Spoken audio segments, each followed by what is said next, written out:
Next, a hearing on the opioid epidemic, the federal response to the drug fentanyl, and the possible impact of the ACA repeal on treatment programs. The federal government, the Centers for Disease Control, and the National Institute on Drug Abuse testified before the House Energy and Commerce Subcommittees on Oversight and Investigations. This hearing is 2 hours and 15 minutes.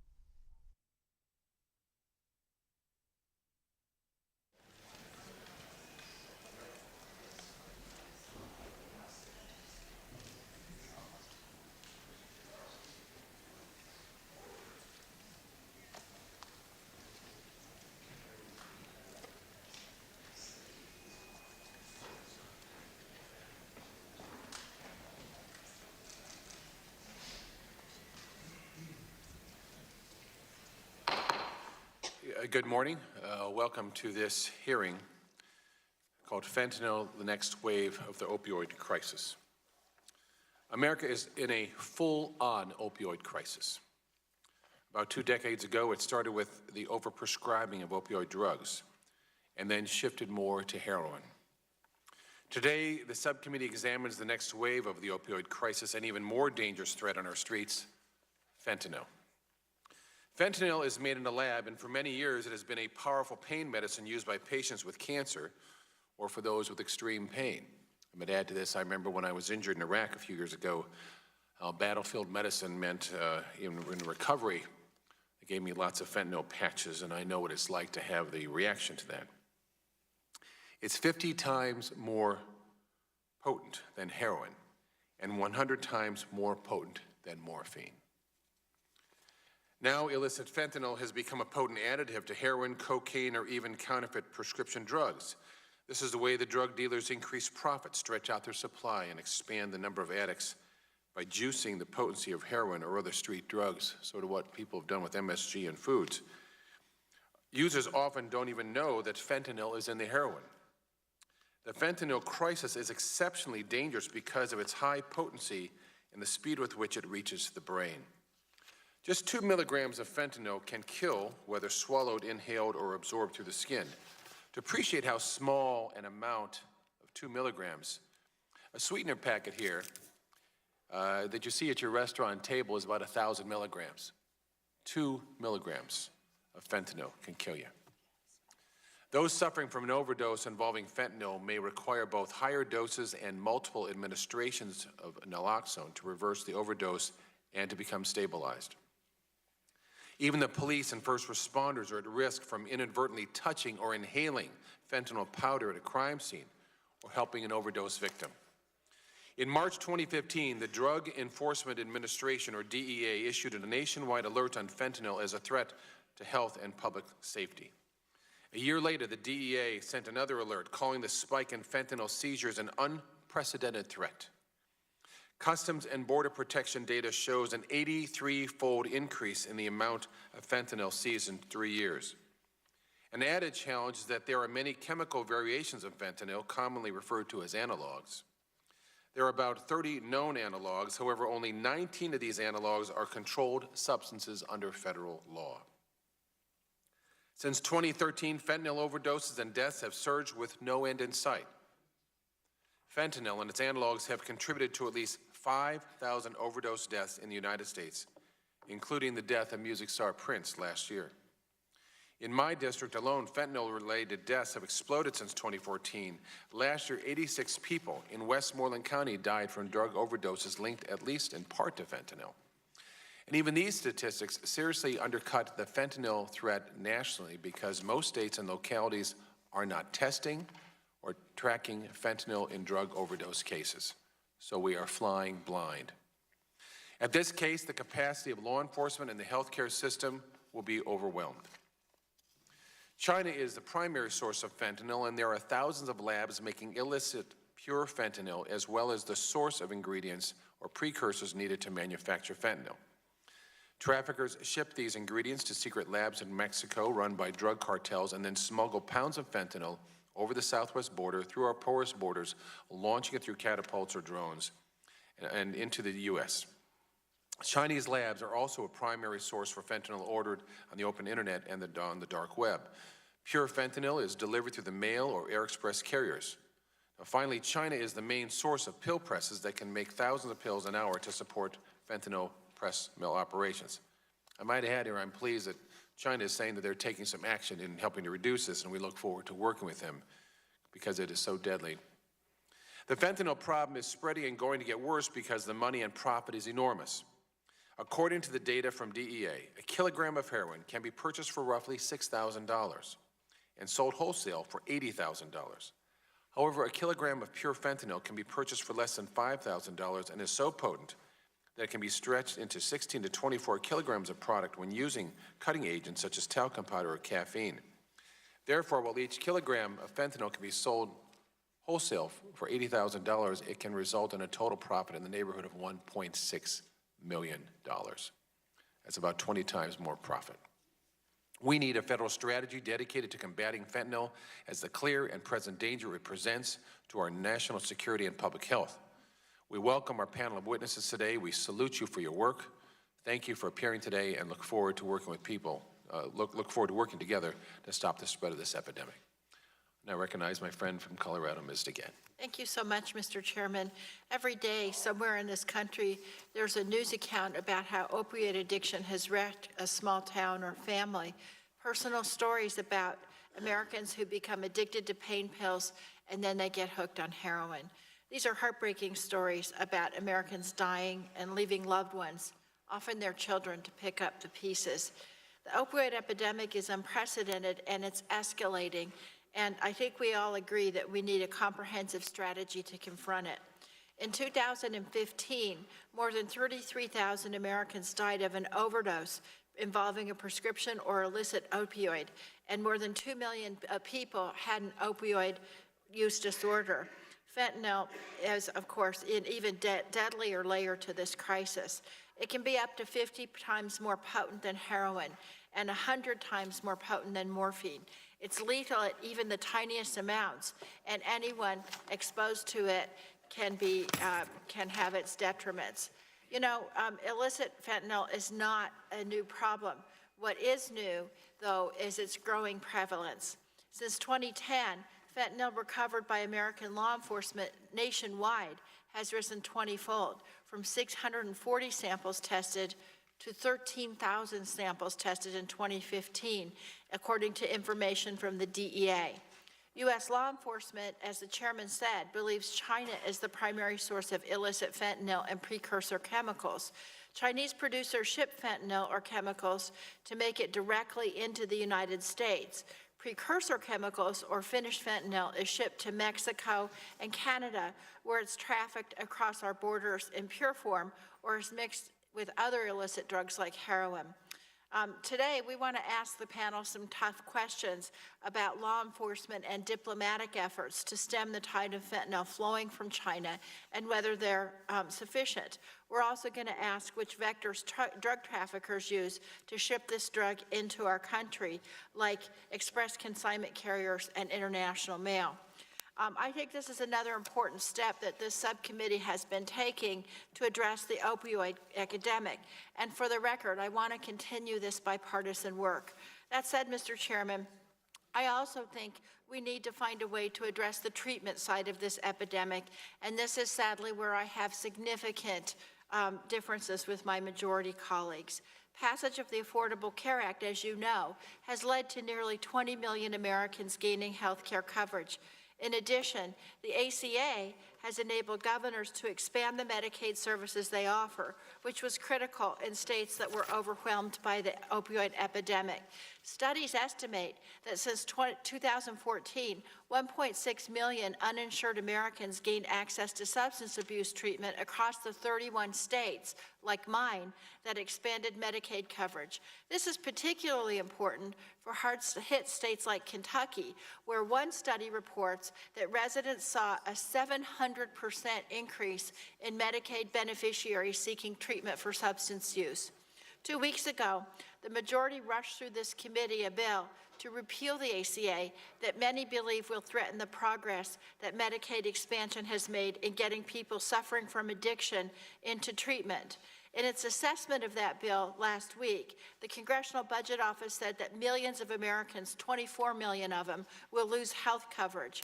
Many of those will be people currently receiving Medicaid assistance, which include people receiving treatment for opioid addiction. In January, healthcare experts from Harvard and NYU wrote an op-ed for The Hill about how repealing the ACA would reverse important public health gains. They focused primarily on my baby, the 21st Century Cures Act, which I did with Fred Upton and all of this whole committee. We approved it unanimously. But it really, we could have a whole hearing just about how badly the GOP's ACA repeal bill will hamper the progress that we just passed in 21st Century Cures. I just want to draw attention to one part of this op-ed, though, where the authors wrote, quote, repealing the ACA and its behavioral health provisions would have stark effects on those with behavioral health illnesses. We estimate that approximately 1,253,000 people with serious mental disorders and about 2.8 million Americans with a substance abuse disorder, of whom about 222,000 have an opioid disorder, would lose some or all of their insurance coverage. At the end of the day, we don't know what kind of bill is going to reach the president's desk, but if we really want to address the opioid crisis, I suggest that we don't pass this very poorly thought out piece of legislation. I yield back. Generally yields back, and now recognize the chairman of the full committee, Mr. Walden, for 5 minutes. I thank the gentleman, and I thank you for holding this very important hearing. The opioid crisis, as we know, has touched every corner of our nation. Just like my colleagues, I've met with community leaders, physicians, first responders, law enforcement, and families on this issue. Each have shared their heartbreaking stories on the effects of this crisis in our communities. You see, addiction doesn't understand politics, doesn't understand income, it doesn't understand race or where someone's from. It's an equal opportunity destroyer. This crisis is close to home for all of us. Last Congress, this committee worked in a bipartisan way to advance sweeping legislation to fight the nation's opioid epidemic. It was an effort that actually began in this subcommittee, which held a series of hearings that examined the growing problems of prescription drug and heroin abuse. We should be proud of those efforts, but as we will discuss today, there's a new threat emerging. Last year, there were encouraging reports that showed that the number of prescriptions for opioids in the United States had finally declined. That was good news. For the first time in 20 years that had happened. Yet we saw the number of opioid-related overdoses and overdose-related deaths continuing to surge upward, and we ask why. That's why we're having the hearing today. Emerging data strongly suggests the main driver is fentanyl and its chemical variations. Fentanyl essentially represents a third wave in the nation's ongoing opioid crisis. It's why we're here. Fentanyl is a more challenging threat within the opioid crisis in comparison to threats of prescription opioids and heroin. The fentanyl threat is multifaceted. It's been produced as a legitimate pain medication by drug companies for decades, but it's also produced illicitly in black market operations in China. Illicit fentanyl is hard to detect, and unlike prescription painkillers, it is not primarily diverted from the legitimate market. Nor is it strictly comparable to the black market of heroin. It can be purchased over the internet openly or on the dark web. Precursor chemicals used to make fentanyl are produced in China and shipped to clandestine labs in Mexico. Drug cartels are smuggling massive amounts of fentanyl with other narcotics from Mexico across the southwest border. Drug traffickers in the United States not only are getting deliveries from fentanyl from China through the mail or express carriers, but they're also getting direct or indirect shipments from China of pill presses that can make thousands of pills an hour to fuel their operations and distribution networks into our towns, our communities, and the lives of our citizens. Pure fentanyl is not considered a replacement drug for OxyContin or heroin. It is too potent. Just 2 to 3 milligrams can kill an individual. And has. More often than not, it is added into heroin, cocaine, or counterfeit drugs to boost the potency and increase the likelihood of addiction. What's even scarier is people taking these drugs may not even know that they're taking fentanyl, let alone what it is. Fentanyl makes the deadly threat of opioid abuse even deadlier. In 2014 and 2015, in my home state of Oregon, a reported 49 people died from fentanyl. The number of deaths from fentanyl appears to be rising, and that's just what we know. As we work to combat this quickly evolving public health threat, there's an important question to be asked. How can we fight this threat when we don't even know how quickly it is spreading? Combating this growing, multifaceted fentanyl threat will require more than drug control strategies aimed at opioid overprescribing and heroin. Fentanyl is a global problem that requires an urgent response. I commend the efforts of our government, ONDCP, DEA, and the State Department, particularly for their success in gaining cooperation with China and the United Nations. We need to continue and support this international engagement to be successful. Like our work on the opioid epidemic last Congress, combating fentanyl truly requires an all-hands-on-deck effort. We need to think outside the box to find ways to stop the surge of fentanyl crisis, and I look forward to your testimony and working with all of you to solve this problem, and I yield the balance of my time to the gentleman, the chairman of the Health Subcommittee, Mr. Burgess. Thank you, Mr. Chairman, and thank you, Mr. Chairman, for holding the hearing. I want to thank the DEA. Mr. Millen, I think you've been into my office to talk about this issue in the past one-on-one. It is of concern to me. You know, I've been on the Health Subcommittee long enough that in 2005 we were having a hearing about why doctors weren't prescribing adequately for pain, and now the past two Congresses we've been concerned about the appearance of the opiate epidemic. Fentanyl, not a new product. It has been around for some time, but on the other hand, the analogs of fentanyl are relatively new, and it is the fueling of the illicit trade with the ability to get things over the internet, which I think has been probably the crux of this problem. We do have problems with the overseas market, with the way the supply comes into our country. So I hope we can hear some insight this morning on perhaps some additional things that might be done to stop that flow. Thank you, Mr. Chairman, and I will yield back, or yield back to the gentleman from Oregon, who then yields back. Thank you. Gentleman's time has expired. Recognize the ranking member of the committee, Mr. Pallone, for 5 minutes. Thank you, Mr. Chairman. The opioid epidemic in our country continues to grow at an alarming rate. In 2015, more than 33,000 Americans died of an opioid overdose, and more than 2 million individuals had an opioid use disorder. According to the Center for Disease Control, 91 Americans die every day from an opioid overdose. Today, we're focusing on fentanyl, a powerful synthetic opioid that is 50 times more potent than heroin and up to 100 times more potent than morphine. Because of its potency, fentanyl is a dangerous substitute for heroin and results in frequent overdoses that can cause respiratory depression and even death. The number of overdose deaths is rapidly increasing, and the death rate from synthetic opioids other than methadone increased by 72% from 2014 to 2015. This substantial increase in the death rate from synthetic opioids is largely attributable to the increased availability of illicit fentanyl. I want to thank our witnesses today for their testimony and work on this very important issue. Fentanyl is dangerous not only to users, but also to our law enforcement and public health officials on the front lines of this epidemic. And I look forward to working together to explore ways that we can better confront the supply of the fentanyl now plaguing our communities. I also would like to talk today about the treatment side of the opioid epidemic. Just 2 weeks ago, committee Republicans rushed Trump Care through the committee, a bill which repeals the Affordable Care Act. The ACA has been instrumental in addressing the current opioid crisis, and inexcusably, Trump Care would only exacerbate the crisis. Thanks to Medicaid expansion under the ACA, 1.6 million people with substance use disorders now can receive the treatment they need in the 31 states and Washington, D.C. that expanded the program. But Trump Care effectively ends Medicaid expansion in 2020. According to the CBO, Trump Care also cuts $880 billion in federal outlays for Medicaid over the next 10 years, which will severely undermine our efforts to fight the opioid crisis. These drastic cuts in Medicaid, made possible by Republican plans to end Medicaid expansion and to cap the program, will ration care for millions of Americans, including the rationing of substance abuse treatment. Trump Care also repeals essential health benefits for Medicaid expansion enrollees at the end of 2019. States would no longer have to offer benefits like substance abuse, mental health services, or prescription drugs to millions of Americans who rely on such care. Repealing the essential benefits package effectively repeals the mental and substance use disorder coverage provisions of the ACA and would remove approximately $5.5 billion annually from the treatment of low-income people with mental and substance use disorders. Repeal will take away care from those who are actively seeking treatment and preventive services, and we simply cannot afford to eliminate this care in what is oftentimes a life and death situation. Trump Care threatens access to life-saving treatment for more than 1 million people with opioid disorders.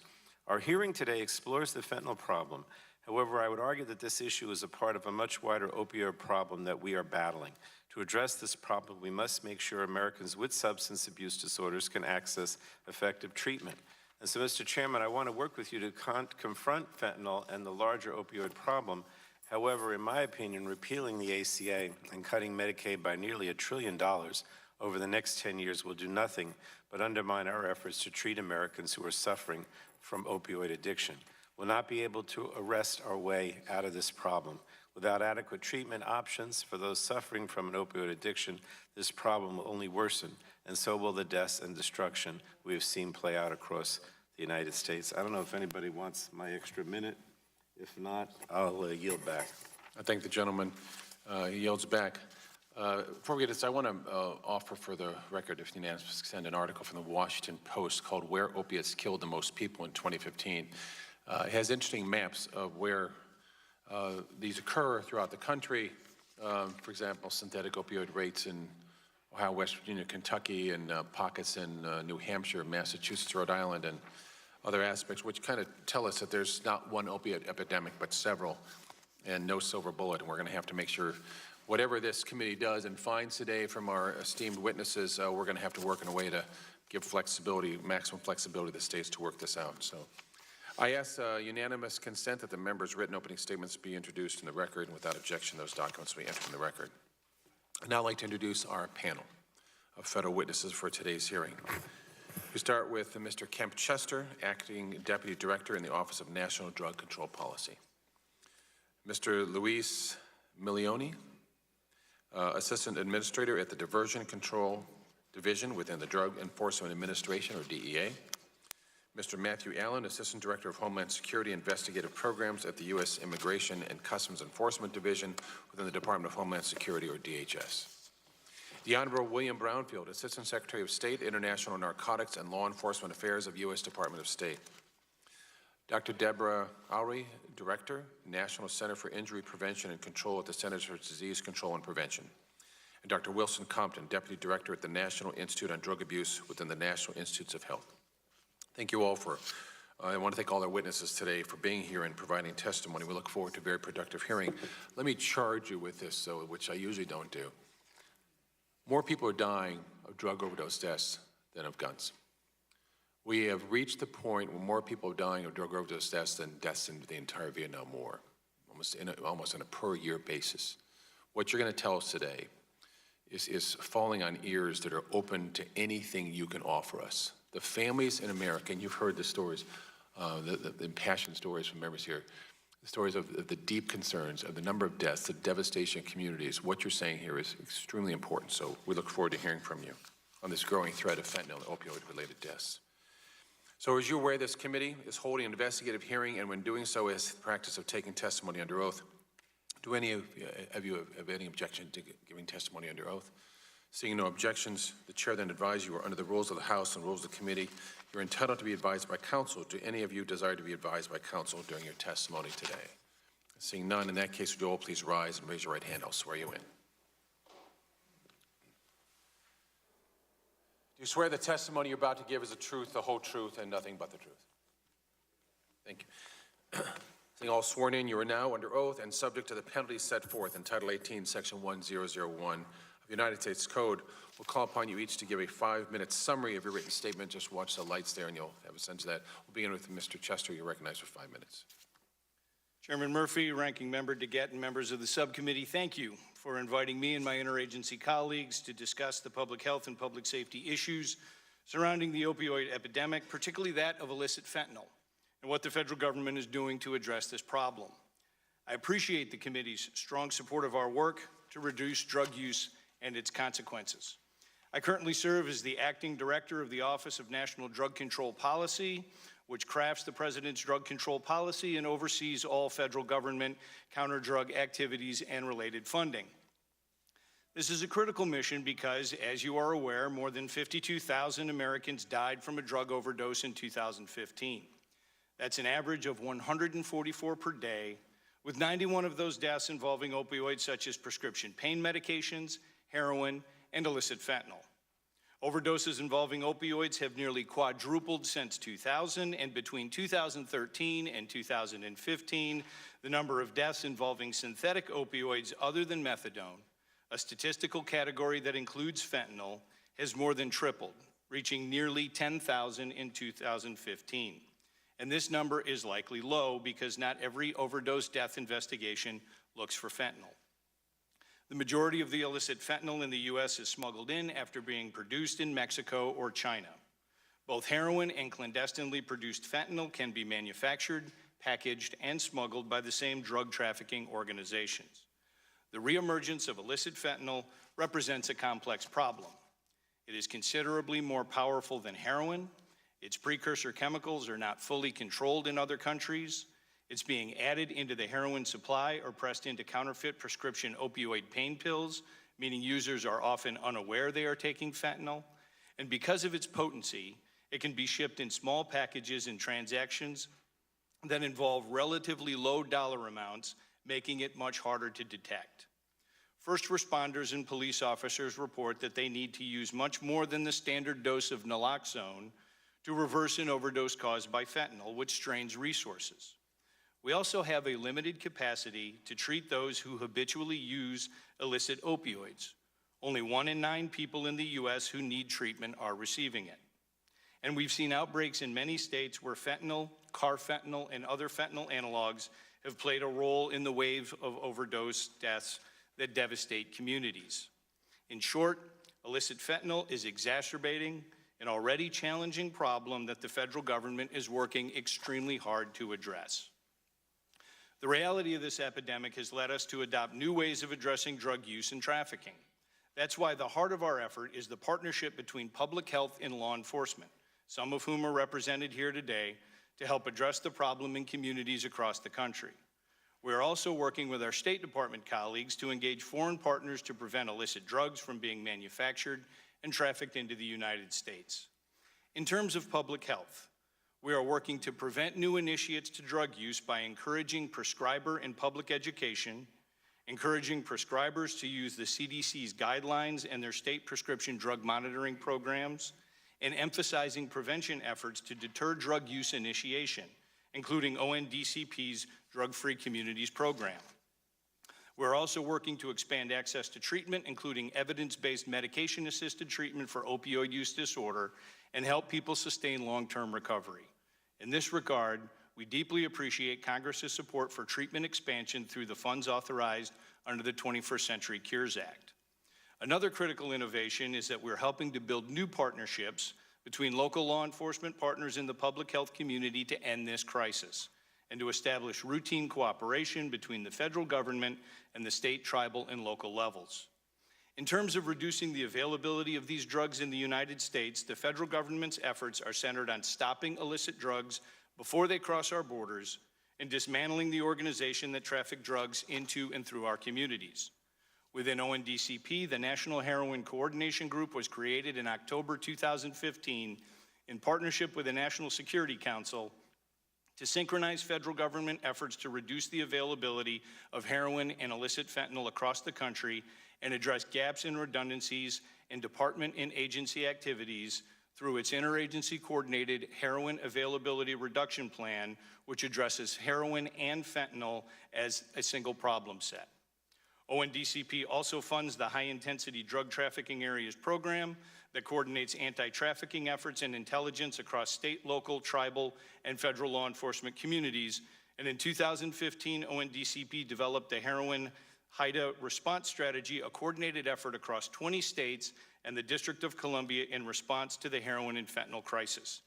And internationally, we are working with foreign partners like Mexico, China, and Canada to reduce the supply of illicit fentanyl, its precursors, and its analogs into and across North America. While we're working diligently to turn the tide on this epidemic, and perhaps are making some progress, we continue to work through numerous challenges, such as detecting illicit fentanyl at our borders and in our mail and parcel system, working with our international partners to reduce the manufacturing and trafficking of heroin and fentanyl, and finding and disrupting the internet marketplaces where illicit fentanyl is purchased and delivered. Thank you. Could you finish up? Yes, sir. As the federal government works to reduce the size of the opioid-using population through prevention and treatment and reduce the availability of these drugs in our communities, your support for these efforts is critical to our success. Thank you, and I look forward to answering your questions. Thank you, Mr. Chester. Mr. Millian, you're recognized for 5 minutes. Thank you, Committee Chair Murphy, Ranking Member DeGette, distinguished members of the subcommittee. I want to put these overdose death numbers in some context. So spring is here today, and Major League Baseball will kick off their season next month. So picture the MLB Stadium in any of your respective cities. The more than 52,000 Americans we lost in 2015 to drug overdoses would overflow any of those MLB stadiums bar one. I'm sure we all agree that this is an unimaginable tragedy. For the DEA, the fentanyl threat and the broader opioid epidemic are the #1 drug threats facing our country. With illicitly produced fentanyl, you have substances many times more potent than heroin, sold as heroin, mixed with heroin, and increasingly pressed into pill form before being sold by criminal networks on our streets as prescription painkillers. Here are 5 pills that represent 5 counterfeit painkillers. Based on laboratory analysis of the thousands of seized counterfeit pills, 1 of every 5 will contain 3 times the lethal amount of fentanyl, lethal at 2 milligrams, as was mentioned earlier. For the unsuspecting user, death is lurking in just one of these pills. Sadly, but not unexpectedly, Mexican cartels are exploiting the opioid use epidemic and aggressively purchasing illicitly produced fentanyl from China, shipping it to Mexico, mixing it with heroin and other substances, and shipping it back into the United States through established distribution networks where it is sold in our communities. Illicitly made fentanyl is also being shipped from China into Canada for distribution across our northern border. It's also being shipped directly from China into the United States for domestic distribution cells.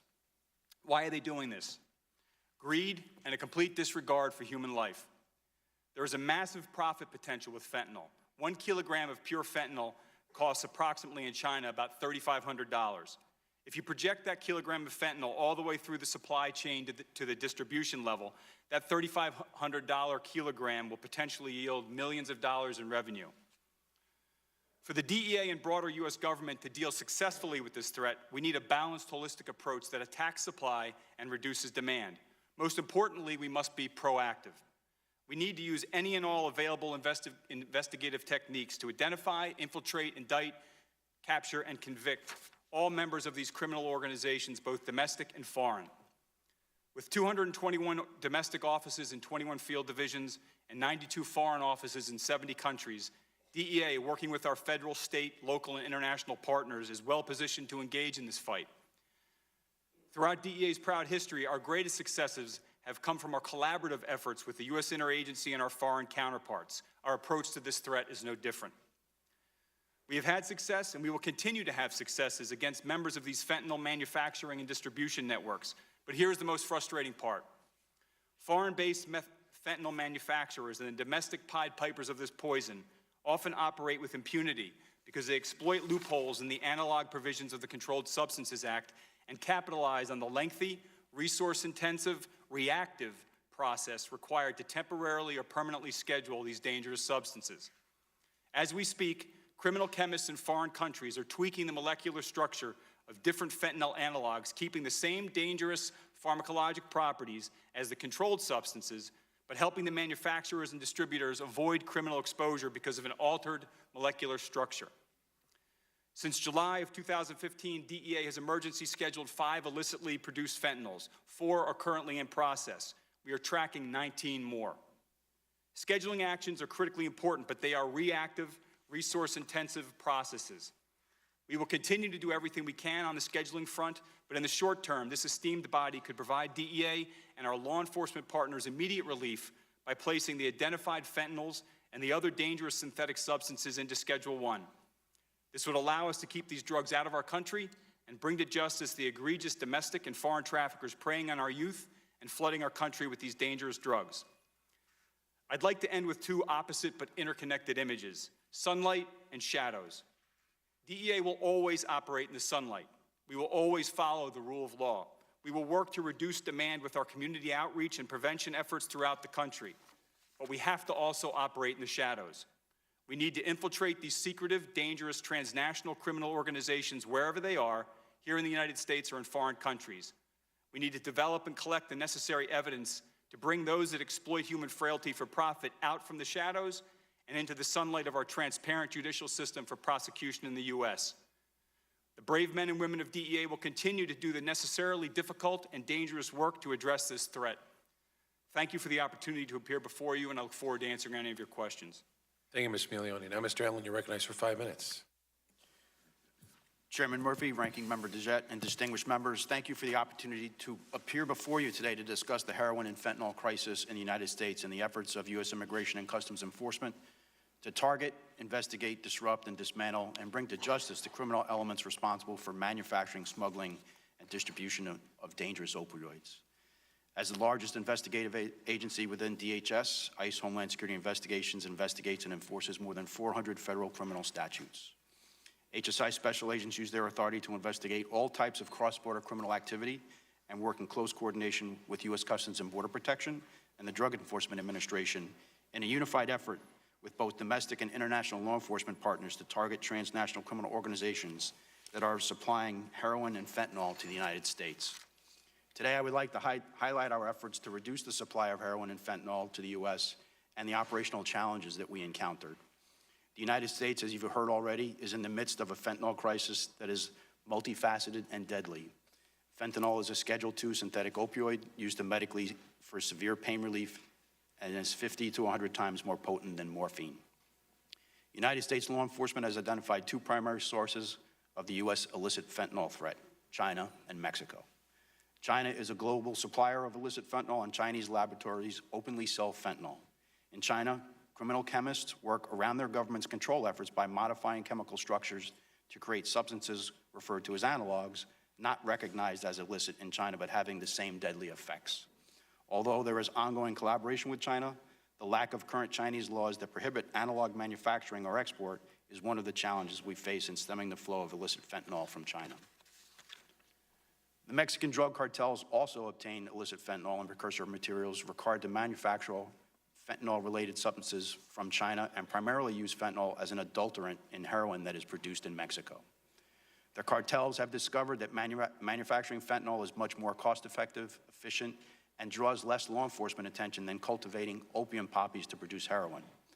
Fentanyl seized at our U.S. southwest border is typically 5 to 10% in purity. Once illicit fentanyl is distributed in local American drug markets, many people who use drugs, whether heroin or prescription pain pills, are unaware of the presence of more potent fentanyl in their narcotic. As fentanyl use in suspected heroin or counterfeit pills is more potent than the drugs they resemble, it readily leads to overdosing. And this is often how law enforcement first learns that fentanyl or an analog has been introduced into a local drug market. The addictive nature and demand for opioids paired with the low cost and high potency of fentanyl used in counterfeit opioid production has led TCOs to compete for a portion of the illicit U.S. drug market. Illicit fentanyl is not only dangerous for people who abuse drugs, but also for law enforcement, public health workers, and first responders who could unknowingly come into contact with it. Accidental skin contact or inhalation of the substance during law enforcement activity or during field testing of the substance is one of the biggest dangers and challenges we face in law enforcement. In response to the dramatic increase in the availability of opioids, the Office of National Drug Control Policy, in close coordination with other federal departments and agencies, developed a heroin availability and reduction plan to reduce the supply of heroin and illicit fentanyl in the United States. ICE has been supporting the HARP since its inception. We are targeting supply chain networks, coordinating with domestic and international partners, and providing field training to highlight officer safety and collaboration efforts.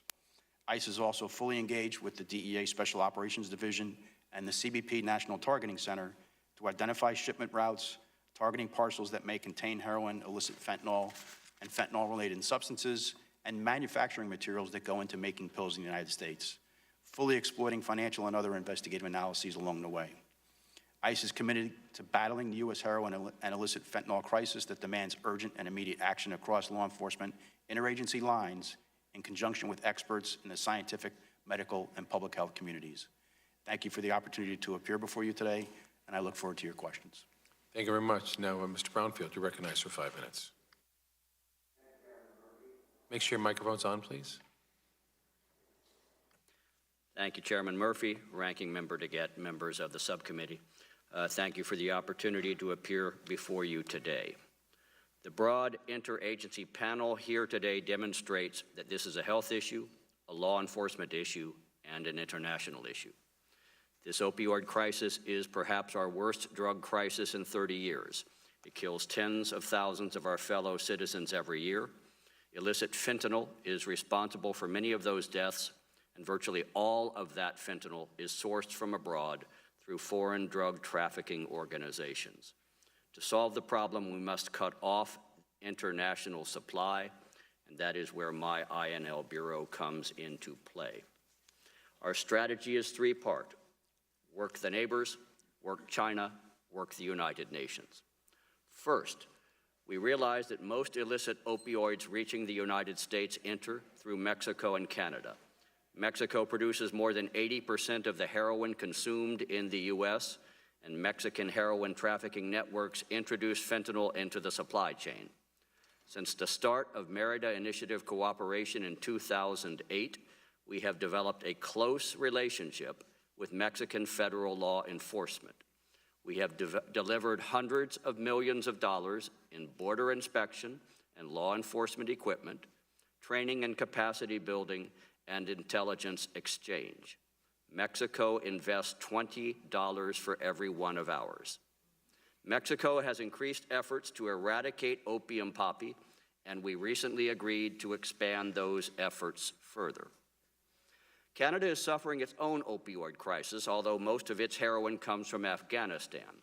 We coordinate closely with Canada to address a shared crisis, ensuring both governments have statutory authority to address the problem and sharing real-time law enforcement intelligence. And all three governments cooperate through the new North American Drug Dialogue, where we share information on narcotics research, exchange best practices, and develop actions to protect our citizens. Second, we have expanded cooperation with China, a major fentanyl source country. In 2015, China moved to regulate 116 new synthetic drugs, and on March 1st of this year, it added 4 critical fentanyl analogs to its domestic control, including carfentanil, sometimes described as fentanyl on steroids, 100 times more potent than fentanyl. We ask China to do more, but I acknowledge these steps by the Chinese government. They improve our ability to track and control fentanyl and other synthetic drugs entering the United States. We are also using targeting and sanctions programs like the Narcotics Reward and Drug Kingpin Authorities to target fentanyl traffickers. For nearly 20 years, the U.S. and China have coordinated law enforcement policy through the U.S.-China Joint Liaison Group on Law Enforcement, and that dialogue produces valuable cooperation. Third and finally, we are working through the UN system to regulate dangerous opioids and precursors throughout the world. I was in Vienna last week for the annual meeting of the Commission on Narcotic Drugs, the governing body for all UN drug policy. By a vote of 51-0, the CND approved our proposal to regulate 2 essential fentanyl precursors. The entire process took 4 months rather than the normal 2 years. And while the regulation will not stop illicit fentanyl production, it will be more difficult for criminals to obtain the chemicals needed to make it, and easier for countries to prosecute them. We also support programs by the UN's Drug Control Organization, UNODC, to eliminate opium poppy cultivation and heroin production in Afghanistan, Mexico, Colombia, and Guatemala. Mr. Chairman, members of the committee, we have an international strategy. We are committed to that strategy. We welcome ideas to improve that strategy. I have learned 2 lessons in 25 years engagement in international drug policy. First, it takes decades to get into a drug crisis and will take years of patient, persistent effort to get out. Second, no strategy is so perfect it cannot be improved. Thank you, Mr. Chairman. I look forward to the committee's suggestions. Thank you. Dr. Auer, you recognized for 5 minutes. Chairman Murphy, Ranking Member DeGette, I would like to thank you for inviting me here today to discuss this very important issue.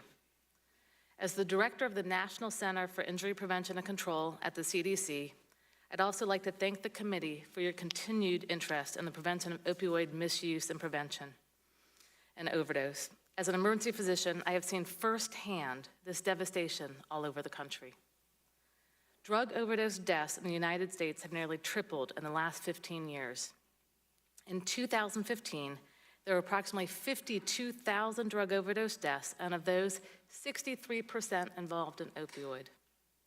The large increase in deaths seems to be primarily driven from heroin and synthetic opioids such as fentanyl. Fentanyl is an opioid analgesic 80 times more potent than morphine and is often administered in hospital settings for painful conditions. Illegally manufactured fentanyl can be mixed with or sold as heroin and is fast-acting. Overdoses can occur in seconds after consumption, and an overdose from fentanyl is much more difficult to reverse because it is so powerful. The rate of drug overdose deaths involving fentanyl more than doubled from 2013 to 14, and some states have seen the dramatic effect of this drug much more so than others. For example, Massachusetts experienced a surge of opioid-related deaths from 698 in 2012 to 1,747 in 2015. To examine this increase, the Massachusetts Department of Public Health requested CDC's assistance in an epidemiological investigation, or EPIAID. CDC determined that over 74% of the recent drug overdose deaths involved fentanyl, and recommended conducting outreach to high-risk groups such as people with substance abuse problems recently released from incarceration. The rise in fentanyl, heroin, and prescription drug overdoses are not unrelated. In Ohio, CDC found that approximately 62% of fentanyl and heroin overdose deaths were preceded by at least one opioid prescription during the 7 years prior to death, and 1 in 5 people who died from a fentanyl overdose had an opioid prescribed to them at the time of their death. CDC is committed to 3 strategies that comprehensively protect the public's health and prevents all opioid misuse and overdose deaths. The first approach is improving data quality and timeliness to better track trends, identify communities at risk, and evaluate prevention strategies. CDC funds 12 states to improve tracking and reporting of illicit opioid overdoses, including fentanyl. Improved surveillance is crucial for states to facilitate faster identification and response to spikes in overdoses, leading to quicker, more tailored interventions. The second approach is supporting states in their efforts to implement effective solutions and interventions. CDC has funded 44 states and Washington, D.C. for prevention efforts and surveillance activities. For example, we have funded Ohio to use their prescription drug monitoring program to identify high-risk patients, and they have achieved full data integration with Kroger pharmacies as part of their integration with electronic health records. Our third approach is to equip healthcare providers with the data and tools needed to improve the safety of their patients. To aid primary care providers in evidence-based prescribing practices, CDC developed and published the CDC guideline for prescribing opioids for chronic pain. In addition to the critical partnership with states, CDC knows this epidemic requires partnerships across sectors, and we've been working side by side with law enforcement. We are working with the Drug Enforcement Agency to implement prevention strategies and have initiated a personnel exchange. The Heroin Response Strategy, which is funded by ONDCP and deployed in 8 high-intensity drug trafficking areas, sets out to link public health and public safety. CDC is working to coordinate public health workers on the ground. Successfully addressing this problem requires focused efforts in prevention. All 3 components, law enforcement, treatment, and prevention, must work together to reverse this dangerous threat. We each have a critical role to play. Without effectively preventing more Americans from developing opioid use disorder in the first place, we will never get ahead of the problem. Without prevention, more Americans will require treatment, often for the rest of their lives, and more will overdose. Thank you again for the opportunity to be here with you today and for your continued support of CDC's work on protecting the public's health. I look forward to your questions. Thank you, Doctor. Now, Dr. Compton, you're recognized for 5 minutes. Chairman Murphy, Ranking Member DeGette, and members of the subcommittee. Thank you for inviting me to provide an overview of how science can help us address the rise in fentanyl use and overdose deaths. My name is Dr. Wilson Compton, and I'm the Deputy Director of the National Institute on Drug Abuse. As a physician and researcher, I've seen firsthand the devastating impact of the opioid crisis on families and communities, and have conducted numerous studies to better understand trends in opioid use and ways to respond. What is fentanyl and its relationship to the opioid crisis? Fentanyl's high potency and fat solubility allow it to rapidly enter the brain, leading to a fast onset of effects, which increases the risk for addiction and overdose. The emergence of fentanyl and other even higher potency synthetic opioids creates enormous challenges for controlling supply, since very small amounts can cause large-scale damage to users as well as to law enforcement and first responders who may come into contact with the drugs. Fentanyl is one part of the ongoing opioid overdose epidemic, which also includes prescription opioids and heroin. While recent federal and state efforts have begun to help curb over-prescribing of the prescription opioids, overdoses continue to rise, mainly due to the rise in heroin and fentanyl-related deaths. NIDA's efforts in this area are part of the broader initiatives of the Office of National Drug Control Policy and the Department of Health and Human Services. The population of people using fentanyl largely overlaps with those using heroin, and so the strategies being implemented to address the ongoing opioid crisis are expected to help address fentanyl addiction and overdoses.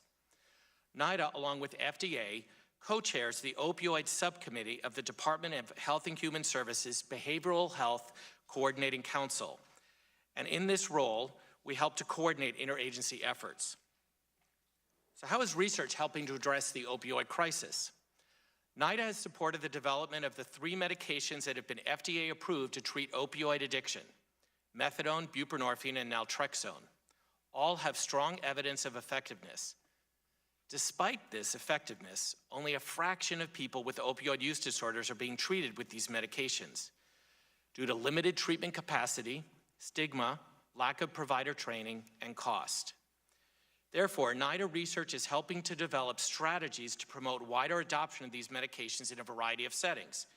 For example, initiating buprenorphine treatment in emergency departments has been shown to help ensure that people who overdose are effectively engaged in ongoing treatment for their underlying opioid use disorder.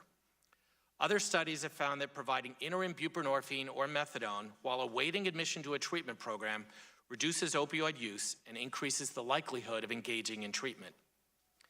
How can research specifically inform our response to fentanyl? Through NIDA's National Drug Early Warning System, we are supporting research to better understand fentanyl use patterns and trends in hotspots, such as Ohio and New Hampshire. In the first phase of the New Hampshire study, for example, researchers reported that about 1/3 of fentanyl users knowingly use the drug and may seek out a certain dealer or product when they hear about overdoses because they think it must be highly potent. What about overdose treatment? Although naloxone can rapidly reverse an opioid overdose, the current standard dose of naloxone is likely not adequate to reverse some overdoses from high-potency opioids like fentanyl.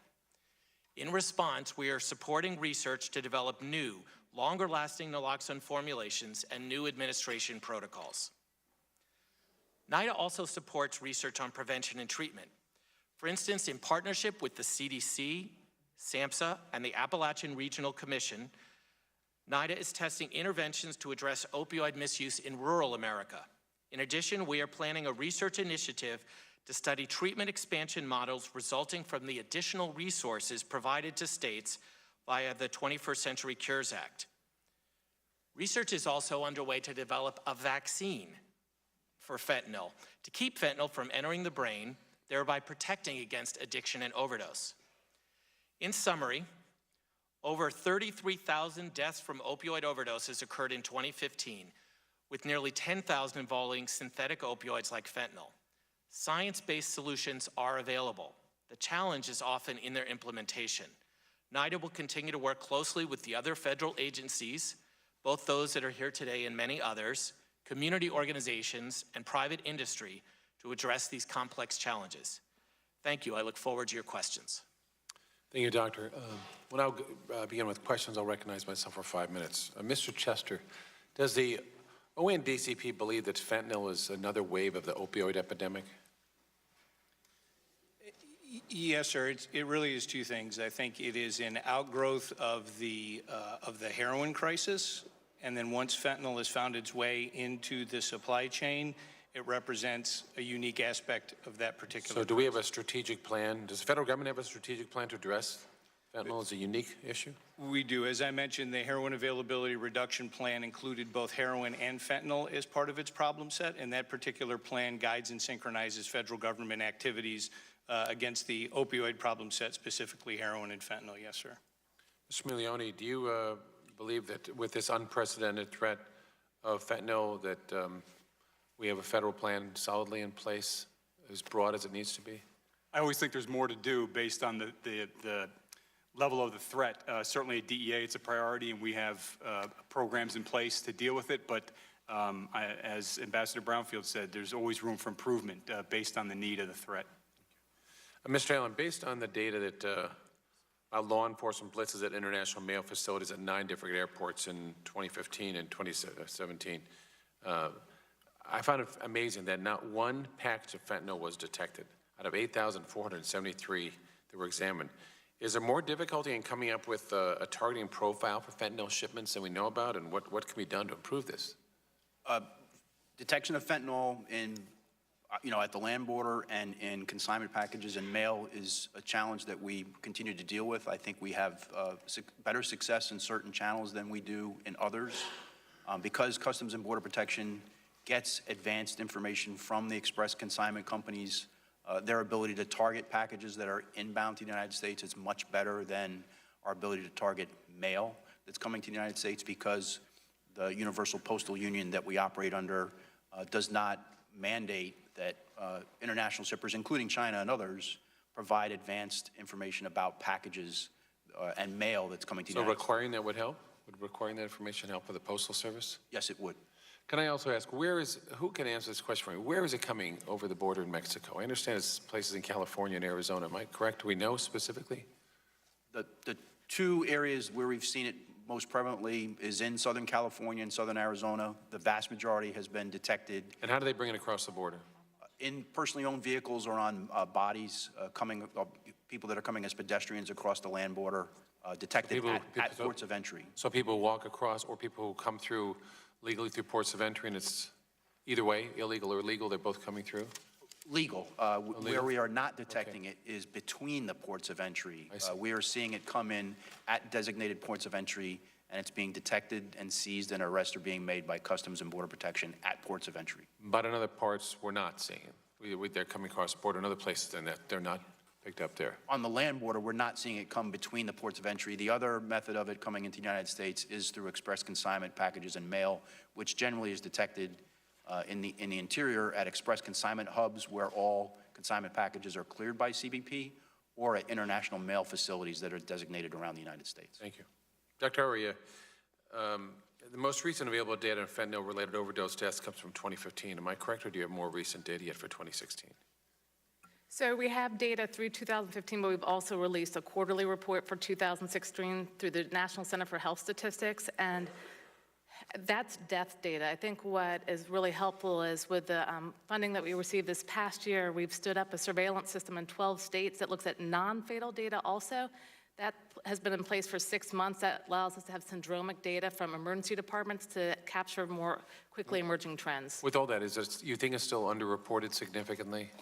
I do think it's significantly underreported because many medical examiners and coroners aren't testing for fentanyl analogs.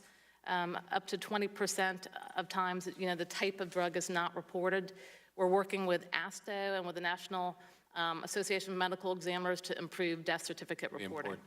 Dr. Compton, in just a few seconds, it's a scientific challenge. Can you explain how it's that fentanyl is more dangerous than other opioids medically? Well, the key issue is both its strength as well as its fat solubility. So not only is it inherently more potent, but it can more rapidly enter the brain where it exerts its respiratory depression, which is what kills people. And, all right, I'll get more into these later. I'll go to Ms. DeGette now for 5 minutes. Thank you. Thank you very much, Mr. Chairman. Mr. Milione, as I mentioned in my opening statement, I think we all agree the amount of fentanyl recovered by American law enforcement has risen from 640 samples tested to 13,000 samples tested in 2015. Would you agree with that statistic? I would, not having them in front of me, but that sounds right. I mean, it's really going up in crisis proportions, right? That's correct. And have arrests for counterfeit pills or sources increased as well? I'd have to get back to you as far as if it's been an increase. We've been steady and we've been very aggressively investigating these networks. But I think you would agree that the amount of fentanyl recovered has been growing exponentially. It has. Is that right? Now, Dr. Compton, I want to ask you, because other opioids often lead to fentanyl use. Some have suggested that to stem the demand for fentanyl, we also need to treat opioid addiction because addiction drives the users to seek those other drugs that contain fentanyl. Would you agree? Yes, I think the fentanyl issue is most closely related to heroin addiction. So it's the very same people using heroin that seem to have the most trouble with fentanyl. And treatment, as we've learned in many, many hearings in this subcommittee, is an important component in the addiction fight. Is that right? Absolutely. We think expanding treatment access is a key component of our attempts to address this. Now, based on, I assume you've had experience with opioids and with heroin, you just can't stop this by arresting people. Would that be fair to say? You've got to also have treatment. I think it's key to point out that it's the combined public health and public safety approaches that look most promising. So we look at models that include criminal justice systems as well as public health as showing reductions in crime as well as important health outcomes. Okay, but health outcomes are a key part of that. Of course. Right? And so this is what I'm concerned about. When you're trying to treat opioid addiction, as we've also learned in our many hearings in this subcommittee, it's a comprehensive treatment that is very extensive. Wouldn't you agree with that? Yes, we've certainly learned that the treatment needs to last quite a long time. It takes people a long time to turn their lives around, and recovery is not an instantaneous process. And these drugs, they sometimes change the chemistry of the brain so that you have to have medication-assisted treatment and other types of tools to be able to treat this. Is that right? Yes, NIDA research has certainly demonstrated that. And so in some of these states that have been hit hard with the opioid and fentanyl epidemic, the Medicaid expansion that they've been able to get has been able to help them really target populations for addiction treatment and prevention. Would that be fair to say? Certainly, treatment expansion is a shared goal for all of us, and making sure that the research we support is embedded within the healthcare system is essential. Now, in the past few years, after the passage of the Affordable Care Act, Medicaid was now able to pay up to 50% of medication treatment in some of these hard-hit states. Is that right? Well, I'd really want to refer the specific questions about how Medicaid is funded to the state officials that implement those programs or to CMS. So you're not familiar about how some states in the last few years have been able to increase their treatment? I'm certainly familiar with the state's efforts to expand treatment in the last few years. Let's talk about Ohio, for example.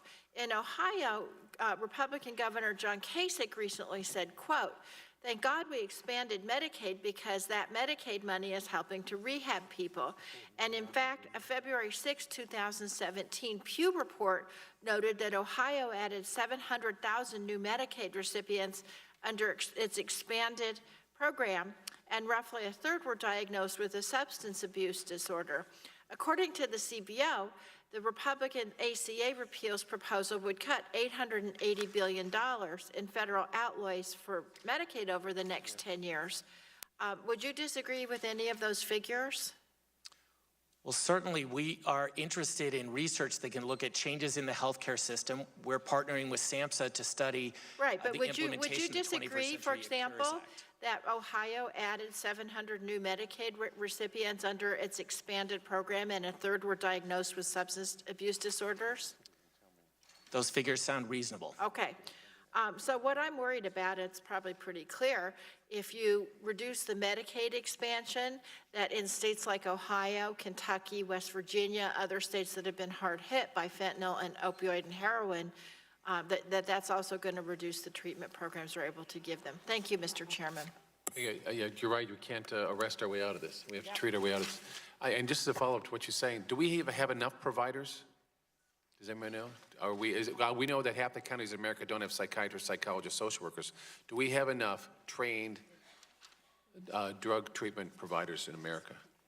We do not have enough to fully meet the needs, and they're not evenly spread across the country. So that's why we're engaging in the rural initiative to address the particularly severe shortages in rural areas. Thank you very much. And I would just add to that, treatment is important, but preventing people from needing addiction services in the first place will also save the healthcare system a lot of money, so making sure we're using safe prescribing practices is a key component. Thank you. We'll get back to that. Ms. Walters of California, recognized for 5 minutes. Thank you, Mr. Chairman. We have seen the opioid and heroin epidemic ravage every part of our country. Even affluent areas like my home of Orange County, California, are struggling with over 200 deaths per year. Now we are witnessing a far deadlier iteration, fentanyl-laced drugs. This incredibly powerful painkiller reserved for the most severe and acute pain are being added to heroin, cocaine, and counterfeit drugs. As a mother of 4 young adults, it breaks my heart every time I see or hear of another life lost. Just last year, a 19-year-old from Orange County overdosed after taking fentanyl-laced cocaine. This epidemic again hit home when a DEA investigation resulted in 4 arrests for an alleged fentanyl importation and distribution conspiracy in Long Beach. The DEA reported that the men had over 30,000 acetyl fentanyl tablets and 13 kilograms of the narcotic. Mr. Maloney, I want to commend your agency for this investigation and keeping this deadly drug off the streets of Orange County. Mr. Maloney, the making and distributing of pills containing fentanyl has been disguised by molding the pills in a wide variety of counterfeit brands and colors. What are the most prevalent pill types being discovered? Thank you for the question. It's a pretty broad range, but oxycodone, they're going to mimic whatever is popular on the street, depending on the market, depending on the area. So if there's a real market for oxycodone 30s, they'll replicate those. If it's more a powdered substance that they want in a capsule because they'd rather snort the substance, that market will influence how they package it. What types of pill-making machinery are most commonly associated with these counterfeit drug operations? There's a broad range. I mean, anywhere from an inexpensive pill machine to ones that cost 10, 15, 20,000 that can produce 250,000 pills an hour. Some of them are as handheld that can be very easily used, so it's a broad spectrum there. Okay, and what are the most likely sources of these counterfeit drugs? China is the primary source for the fentanyl, but then, as I said before, going into Mexico, and then the networks are shipping the merchandise up into the United States. And what we're seeing more and more is that actually the pills for the counterfeit pills are being made in the United States at different domestic transportation cells around the country.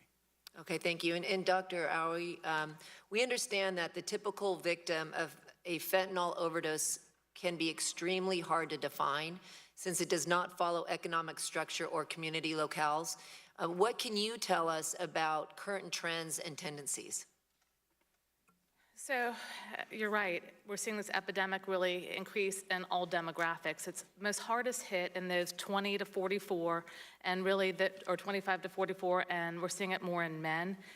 What I think is important, though, is people, like in Rhode Island, we saw that 1/3 of the decedents had had a prescription within the past 90 days for an opioid, and 1/3 of those had had a high-dose morphine really equivalent prescription. So what we had said in the guideline to really be cautious with, so people are getting exposed to opioids and then going on to fuel their addiction through heroin and fentanyl. Okay, thank you. And Mr. Chester, in recent months, fentanyl was first identified as a major problem in the Northeast, parts of the Midwest, and certain states like Florida and Maryland. What do you see as trends or directions of its spread? We have begun to see some indications that it has moved west. Obviously, Sacramento, California was the first one. That was about a year ago that we've begun to see it move a little bit farther west. I think fentanyl found its way into the Northeast simply because it was easier to mix into the powdered white heroin that was popular in the Northeast United States. And so in the western part of the United States, I think we're beginning to see more of the pill form that Mr. Milioni was discussing as well. But fentanyl, even though it began being geographically concentrated in the Northeast, we've seen indicators of areas throughout the United States. Okay, thank you. And I yield back the balance of my time.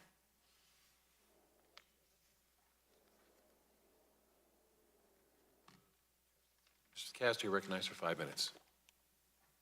Well, thank you, Mr. Chairman, for calling this hearing, and thank you to all of our expert witnesses for shining a light on this.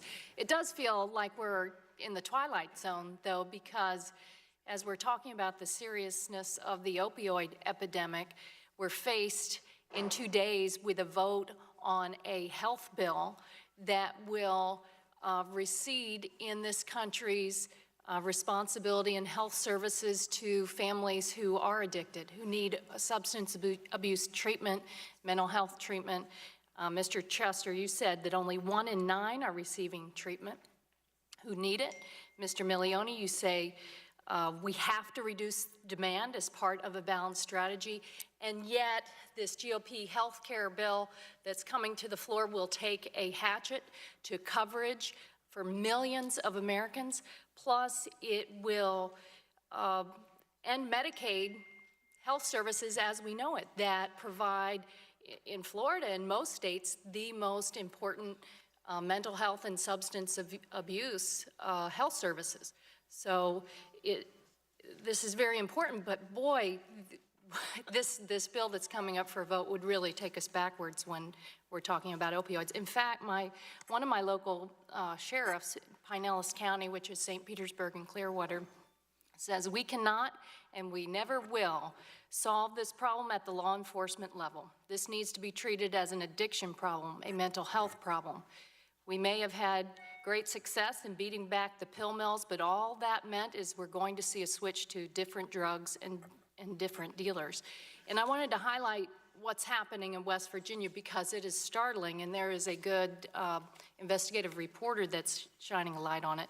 Mr. Milioni, according to a December 2016 article in the Charleston Gazette Mail, opioid wholesalers shipped mass quantities of opioid medicines that appeared to be far in excess of what certain communities in West Virginia should have received based on sound medical needs. The article says, quote, in 6 years, drug wholesalers showered the state with 780 million hydrocodone and oxycodone pills, while 1,728 West Virginians fatally overdosed on those two painkillers.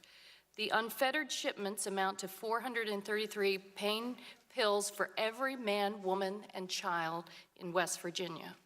This reporting strongly suggests that West Virginia appears to have been receiving quantities of hydrocodone and oxycodone pills that would clearly be more than what would be medically necessary. Mr. Milioni, are you familiar with some of the reporting which suggests West Virginia may have been grossly oversupplied with dangerous prescription opiates? I am. I mean, this is really shocking. It would appear that addiction to pain pills can, according to all of the reporting and what you all have testified here today, that once you have oxy and hydrocodone that takes over someone's life, that will quickly lead to the users seeking more powerful opiates such as heroin or counterfeit pills, both of which may be adulterated with fentanyl. Dr. Hurry, in your testimony, you say reversing the epidemic requires changing the way opioids are prescribed. Is it therefore reasonable to assume that addiction to prescription pain medicines have a connection ultimately to the fentanyl problem and the larger opioid epidemic? Yes, many of the people who have overdosed on fentanyl have had an opioid prescription at the time of their death. So I believe all of these fentanyl, heroin, and prescription opioid overdose deaths are linked. And Mr. Milioni, MSNBC also ran a story about the substantial influx of opioids into West Virginia, reported on a small town called Kermit, which I understand only has 392 people. They reported that Kermit received 9 million hydrocodone pills in 2 years.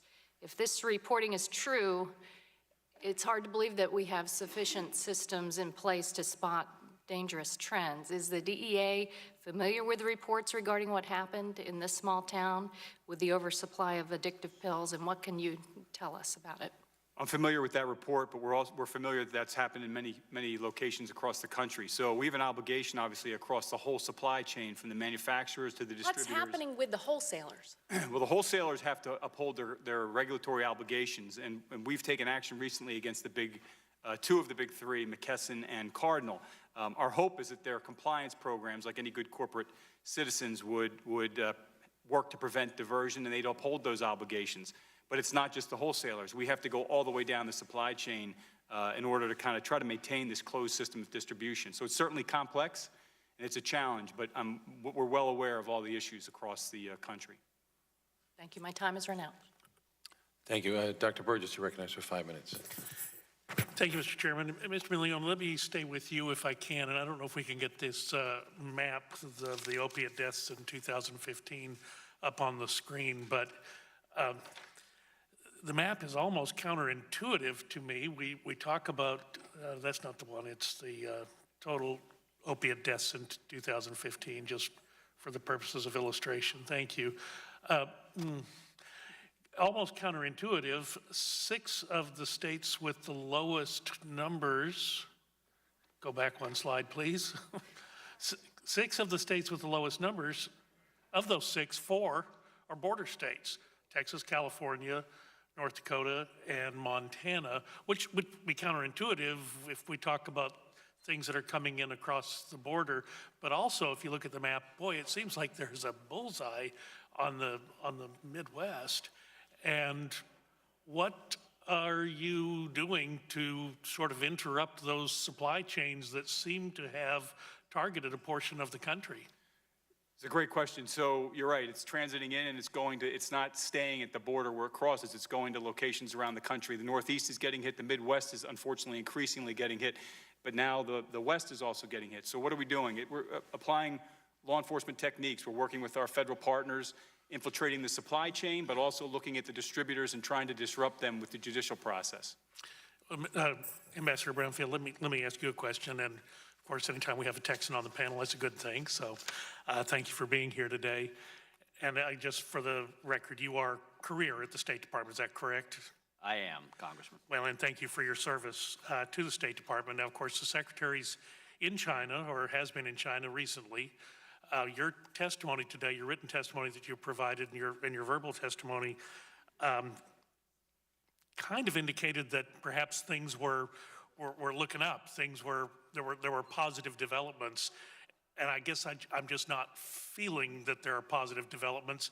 And in fact, Mr. Milion, please don't arrest me, but I went online and looked at how to order fentanyl online just while we're sitting here, and there are a lot of opportunities, and I suspect those opportunities, many of them come from Asia or the country of China.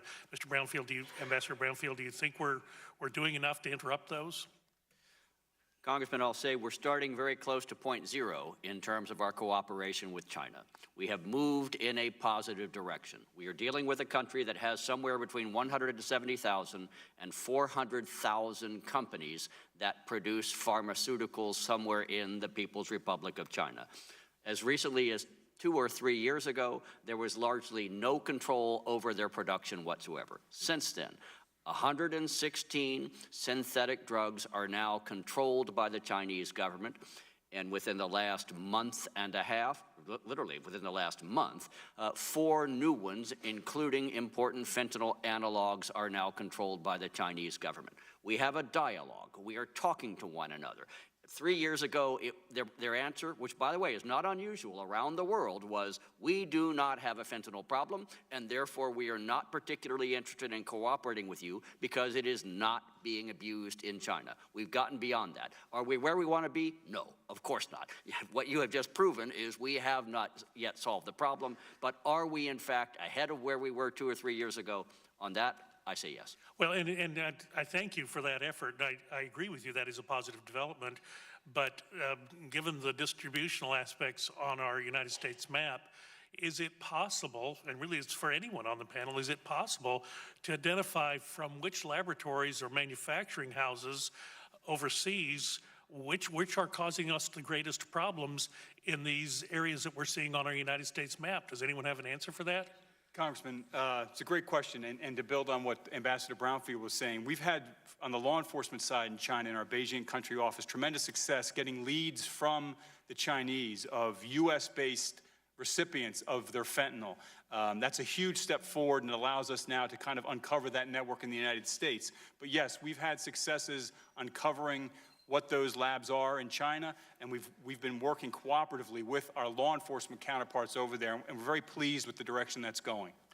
Well, and just in the limited time I have remaining, Dr. Horry and Dr. Compton, I mean, both of you talked about fentanyl use patterns, and I'm a big believer in prescription drug monitoring programs. Look, I was a physician. It's important to have drugs like fentanyl available. We're grateful for their utility in clinical settings. Clearly, they have to be used appropriately. But do you have a sense of what I was talking to the DEA and the State Department about? Do you have a sense of where the use patterns are occurring? Are you able then to target limited resources so that perhaps an ER can have one of these early intervention programs? If you're in a hotspot, I think that's a good idea. If you're out in Lubbock, Texas, that might not be as important. In Ohio, we were able to do that. We did an EPI-aid there and found 8 counties that had highest rates, and were able to then, help guide Ohio to where to focus their efforts. And then in Massachusetts, we also saw that there was a high rate of overdose deaths in those that were recently incarcerated, about 50 times what we saw in other populations. So we're able to use the data for that. And with prescription drug monitoring programs, you can very much see people at risk for opioid use disorder and use that to help link to further care. Are you? What we're doing right now is the program has been in place for 2 years, and we are in 44 states and getting data that's quicker and better able to be used by states and letting states really focus on evidence-based interventions. I'm way over time, but honestly, we authorized NASPR back in 2005. It shouldn't be just recently. This should have been an ongoing exercise over the last decade, in my opinion.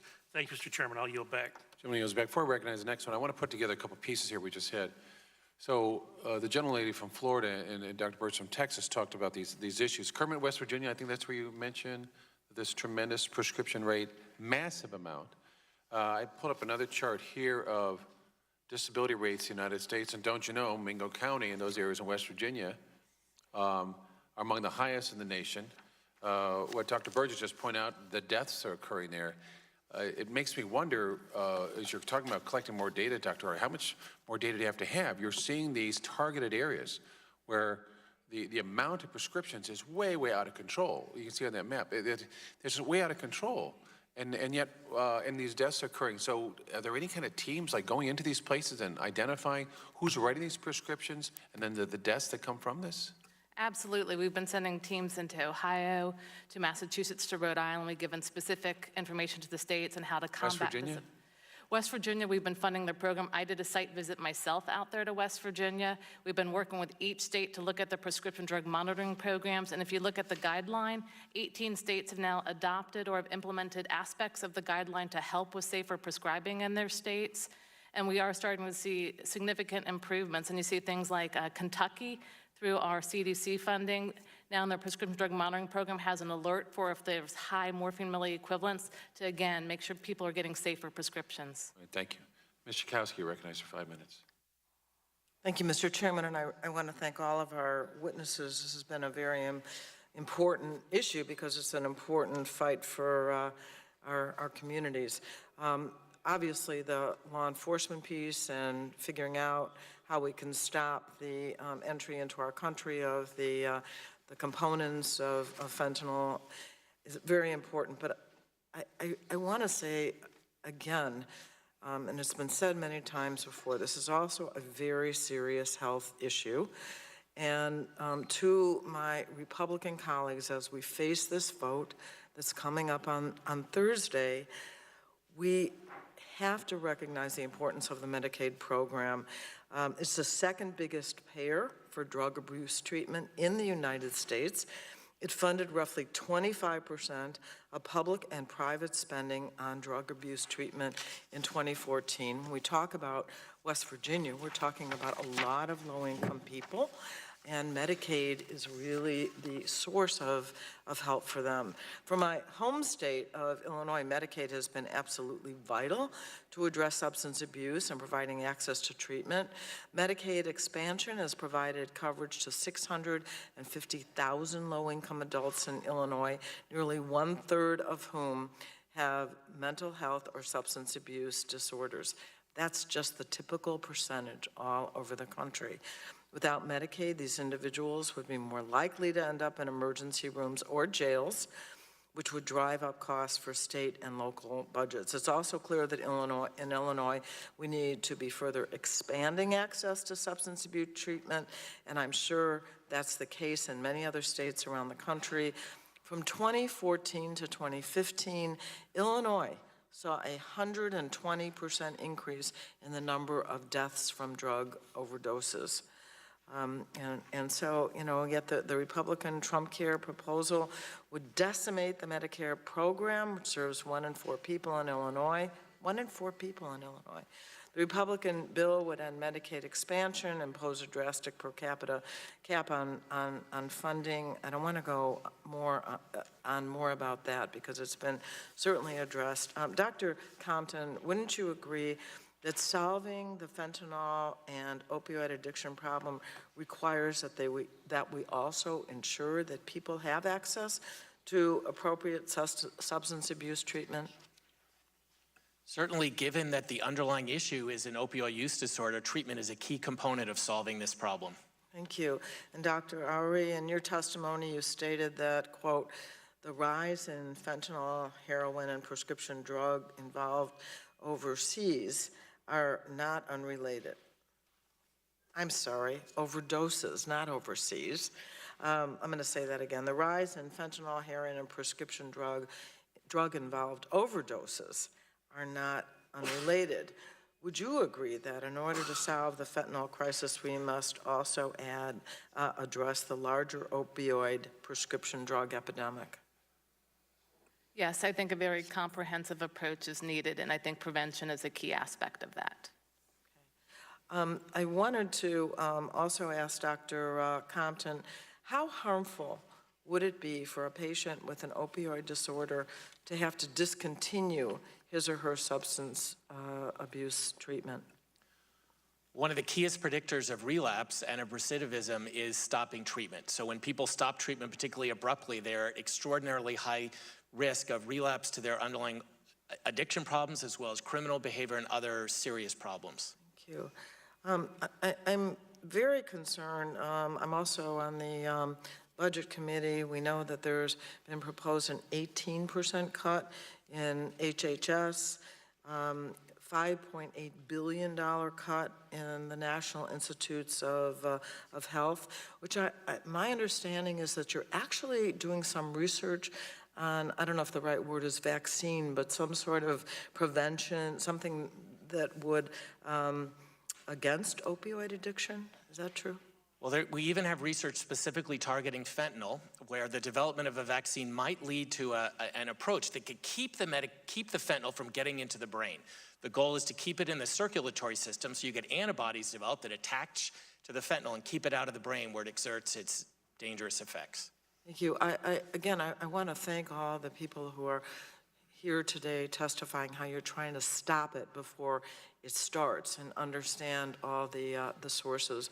But I also am interested in the health services. Thank you. I yield back. Gentleman yields back. Now recognize Chairman of the Committee, Mr. Walton, for 5 minutes. Thank you very much, Mr. Chairman. I want to thank the witnesses again for your learned testimony and your answers to our questions.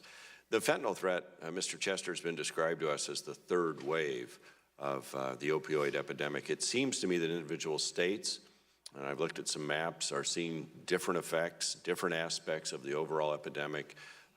Some are facing fentanyl head-on right now. Looks like in other areas it hasn't hit, or at least not as with the deadly effect. Others are fighting against prescription drug or heroin overdoses.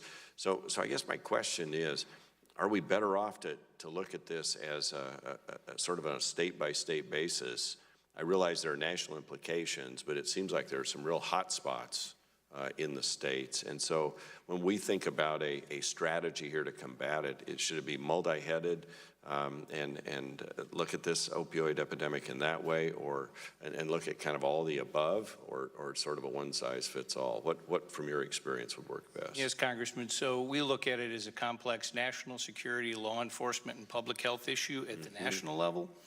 And then at the state level, there are unique environmental factors that cause different manifestations of the opioid problem. And as you correctly point out, there is fentanyl in some states more than it is others. There are prescription opioid in others, and in others there's heroin. And in fact, we've seen evidence in some places that heroin deaths are preponderant, and in other cases, fentanyl has surpassed heroin as being the preponderant cause of death. So in the implementation of our plans, we do two things. Number one, we try and respond to the unique aspects of that state's environment, but also develop a framework to share lessons learned from one state to another. So things that certain states have found to be successful in dealing with their particular aspect of the problem can be shared with other states who may not be facing that particular problem, but may see it in the future. All right, thank you. And Ambassador Brownfield, first of all, I want to commend the State Department and the good work that you all have done, and commend the DEA for your work in helping gain the recommendation of the March 16th effort by the UN Commission on Narcotic Drugs in favor of controlling two primary fentanyl precursors. And I want to thank the Chinese, too. I've met with the ambassador. We've sent them a letter thanking them for their work to shut down some of the facilities. What do you hope will be the impact from the UN recommendation on the fentanyl problem in the U.S.? What can we expect out of that? First, at the risk of shamelessly pandering to you, Congressman, may I thank you for your letter to the ambassador. It makes my job enormously easier when they hear directly from you. What do we expect from the CND decision to control the two precursors? First, we have to wait another roughly 170 or 168 days before it is fully implemented. This is a period of time during which the 185 member states of the UN, who are also part of the CND, have endorsed or ratified the treaties, have the right to seek an exception. I do not expect anyone to seek an exception to the ruling because the vote was unanimous. It was 51-0. When it comes into effect, the countries that produce these two precursors, the two most prevalent precursors in the production of fentanyl in the entire world, will be required to control, register, license, and verify production of these precursors there. And again, which two countries are those? The two precursors. The most important country is China, which in fact did support, not only vote for, but did support and assist us to some extent in lobbying for the passage. So what will happen at that point in time is whenever a company, any company in the world, is going to export either of these two precursors, the government of the country where it is produced will be required to notify the national authorities of the country to which it is being exported. And it will have to provide the basic data and information. How much, when, who is the receiving party, route by which it will be shipped. That then allows the national authority, in this case it might be HSI or ICE or DEA, to determine what is coming in and doing the due diligence to verify this is a legitimate and legal shipment. This is why I said in my oral statement, this is a way to shut down the diversion of legal and licitly produced fentanyl. State of Oregon and elsewhere tried this with methamphetamine to get at the precursor ingredients, and it made a big difference when you put pseudoephedrine behind the counter and required a prescription. Boy, that just changed the whole dynamic in terms of the individual cooking operations that were polluting homes and killing people. And so I commend you and the State Department and the governments that were involved for taking this step. We look forward to being partners with you going forward. And I yield back the balance of my time. Mr. Tonko, you're recognized for 5 minutes.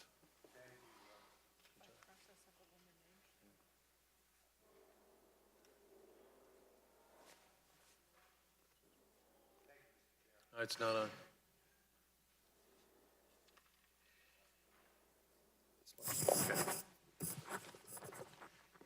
Sorry about that problem with the mic. Thank you, Mr. Chair. I'm quite satisfied we're holding this hearing today because it is literally a life or death issue for my constituents.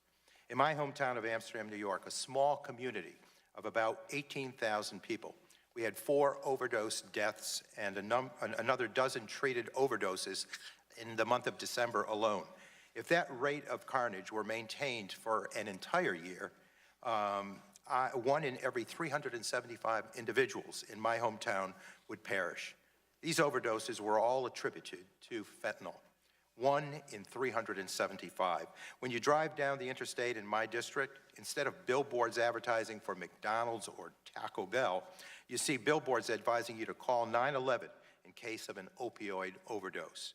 Last year, I had the opportunity to visit a clinic where I witnessed people taking their first steps to recovery, aided by a law I helped to pass last year that raised the arbitrary limits on the number of patients a doctor can treat for opioid use disorder. Bearing witness to these success stories from the recovery community fuels my drive to push for policies that will expand the recovery opportunity for everyone. That's why I found it astounding that in all of the witnesses' testimony today, the word Medicaid was mentioned just twice, and both times in the context of prescription drug monitoring programs. We can talk supply reduction all we want, but you simply cannot talk about a federal response to the opioid epidemic without talking about Medicaid, which is the largest payer for behavioral health care services in our country. In New York, Medicaid pays for 38% of all medication-assisted treatment for opioid use disorder. In New Jersey, it's 22%, Pennsylvania, 29%, Indiana, 17%. I could go down the list, but you get the point. And as my colleagues have ably pointed out, there's a huge elephant in the room here. The Trump care bill this House is being asked to vote on later this week would be the single most devastating piece of legislation to individuals struggling with addiction in our nation's history. Trump care would eviscerate treatment for individuals who are struggling with opioid addiction by ending the Medicaid expansion, repealing guarantees of mental health and substance use benefits, and gutting Medicaid to the tune of $880 billion over the next 10 years alone. You don't have to take my word for it. The American Society of Addiction Medicine, a professional society representing over 4,300 professionals in the field of addiction medicine, wrote to Congress saying, "We are concerned that rolling back the Medicaid expansion, certainly sunsetting the EHB requirements for Medicaid expansion plans, and capping federal support for Medicaid beneficiaries will reduce coverage for and access to addiction treatment services, changes that will be particularly painful in the midst of the ongoing opioid epidemic. Rolling back the Medicaid expansion and fundamentally changing Medicaid's financing structure to cap spending on health care services will certainly reduce access to evidence-based addiction treatment and reverse much or all progress made on the opioid crisis last year." The Mental Health Liaison Group, an umbrella organization for groups involved in mental health and substance use service, wrote, and I quote, "The AHCA would leave without coverage the 1.3 million childless, non-pregnant adults with serious mental illness who were able, for the first time, to gain coverage under Medicaid expansion. It would also leave uncovered the 2.8 million childless, non-pregnant adults with substance abuse disorders who gained coverage under expansion for the first time." Current Ohio Governor Kasich, quote, "Thank God we expanded Medicaid because that Medicaid money is helping to rehab people." Former Arizona Governor Jan Brewer, no one's idea of a bleeding heart liberal, wrote, and I quote, "It just really affects our most vulnerable, our elderly, our disabled, our childless adults, our chronically mentally ill, our drug addicted. It will simply devastate their lives and the lives that surround them because they're dealing with an issue which is very expensive to take care of as a family with no money." I could go on, but you get the point. I would, Mr. Chair, like to enter into the record this letter from 415 addiction groups nationwide opposing Trump care for the devastating impact that Trump care would have on treatment for the opioid epidemic. Without objection. Thank you, Mr. Chair. From my vantage point, There is no one outside of a 3-block radius of this Capitol building that thinks that Trump Care is anything better than a raging dumpster fire. Certainly no one thinks this backroom bill will improve the lives of those struggling with the disease of addiction. And with that, Mr. Chair, I yield back. Chairman yields back. I do want to note for the gentleman that the article referenced before, I don't know if you've seen it, from the Washington Post. There's an important statement that says the important takeaway is that there's not one opiate epidemic, but several. For policymakers, this may mean that solving the problem will similarly require a more nuanced basket of solutions than a blanket war on drugs. A strategy to reduce pill overdoses in Utah may not have any effect on fentanyl deaths in Massachusetts, and I'm sure we'll go on. And I want to make sure we work together to make sure states have that kind of flexibility to do what they do. So I'll continue to work with you on that. Thank you. Now recognize Mr. Carter of Georgia, who is himself a pharmacist. Thank you. Thank you, Mr. Chairman. Thank you all for being here on this, what is obviously a very serious subject. I want to start by talking about the legal, if you will, marketing of fentanyl. We talked about it some during this hearing. One of the questions I have, I know that, I can't remember who it was that mentioned that you're working with the wholesalers, with Cardinal and McKesson, and trying to make sure that they're doing their part, and accurately pointed out that you need to follow it all the way through the supply chain. I can tell you, as a practicing pharmacist for over 30 years, that's very important. We need to make sure that happens. Have you been in contact with any of the manufacturers, Janssen making Duragesic, or Mylan makes a generic, about how much they are able to manufacture and put on the market? What we're not seeing is a large-scale or widespread diversion of legal fentanyl. Right. It's diverted for personal use mostly. What we're dealing with are clandestinely produced fentanyls. We do have engagement with the manufacturers, obviously, for issues that come up, and we're happy to work with them. That's good. And you know, that's important for a couple of reasons, and I would be remiss if I did not point out that one of the problems we had at the dispensing level is not being able to get enough of the product so that the people who truly needed it, cancer patients and those who were truly in need of it, we would run short on them because they put monthly limits on us or something of that sort, and we weren't able to get it. And that was really a tragedy as well. So I hope we keep that in mind as we go along. One of the things that I was very involved with as a member of the Georgia State Legislature was our yearly update of our dangerous drugs. And one of the problems we always had was trying to identify the analogs. And I know that has to be a challenge. Dr. Hewitt, that's got to be a challenge here. And one of my other colleagues mentioned about the precursors to it and how we control that. One of the abused substances that I was always chasing was synthetic marijuana. And you know, I'd identify it and add it each year into the dangerous drug list, and then the next year they'd come out with something else. I even went as far as to try to identify the molecular structure and say anything with this, and still, it's just so difficult. Can you address that? Sure. Sure. I mean, that's the synthetic threat outside the fentanyl threat, which is significant, is massive. We've identified about 400 different substances. It's kind of a misnomer to call it synthetic marijuana. It's a synthetic cannabinoid, and then you have the cathinones, and then a whole other series of these synthetics. This is a major problem for us, and the same criminal chemists that are tweaking the molecular structures of fentanyl are doing the same when we schedule those cannabinoids. Very dangerous. One hit can send someone into a coma or have some kind of violent reaction. It's a big problem for first responders, but it's a devastating problem because it's sold legally. Absolutely, and that is one of the problems we had. We had deaths in my district. We had 5 deaths in Glenn County because of that they were buying at the convenience store. We cannot keep up. We cannot keep up pace with the emergency scheduling on the cannabinoid cathinone. Absolutely, we're just chasing our shadow there. We are. And a couple other things real quickly. First of all, from what I'm being told by some of the drug agents, particularly in Georgia, part of the problem too is just with marijuana coming over, that some of it is laced with fentanyl. Now that's a big problem. Now full disclosure, I am a big opponent to the legalization of marijuana. I think it's just a gateway drug. But nevertheless, that seems to be a problem too. Now, before I run out of time, I want to get to a subject that's very important to me, and that's mail order drugs and mail order prescriptions coming through the mail, being delivered to patients' houses. That's what we find out so much. And listen, Mr. Chairman, one of the biggest culprits, the VA. I'm telling you, in Georgia, 3 out of the 5 facilities that deliver drugs through the mail are the VA clinics, and that is a concern and something we need to address. We have opioids coming through the mail, being delivered, left on the front porch of someone's home, not even having it signed for, just leaving a box there. How much of a problem have you found with what the drugs that are coming through our mail system? Well, I don't know, Matthew, you want to take that? On the VA issue, we have a number of open investigations, and we're trying to work cooperatively with the compliance departments at the VA nationally, at their headquarters also. But those are definitely areas of significant concern. And I think, that's distinguished from the trafficking of counterfeit drugs that are often moved through the mail.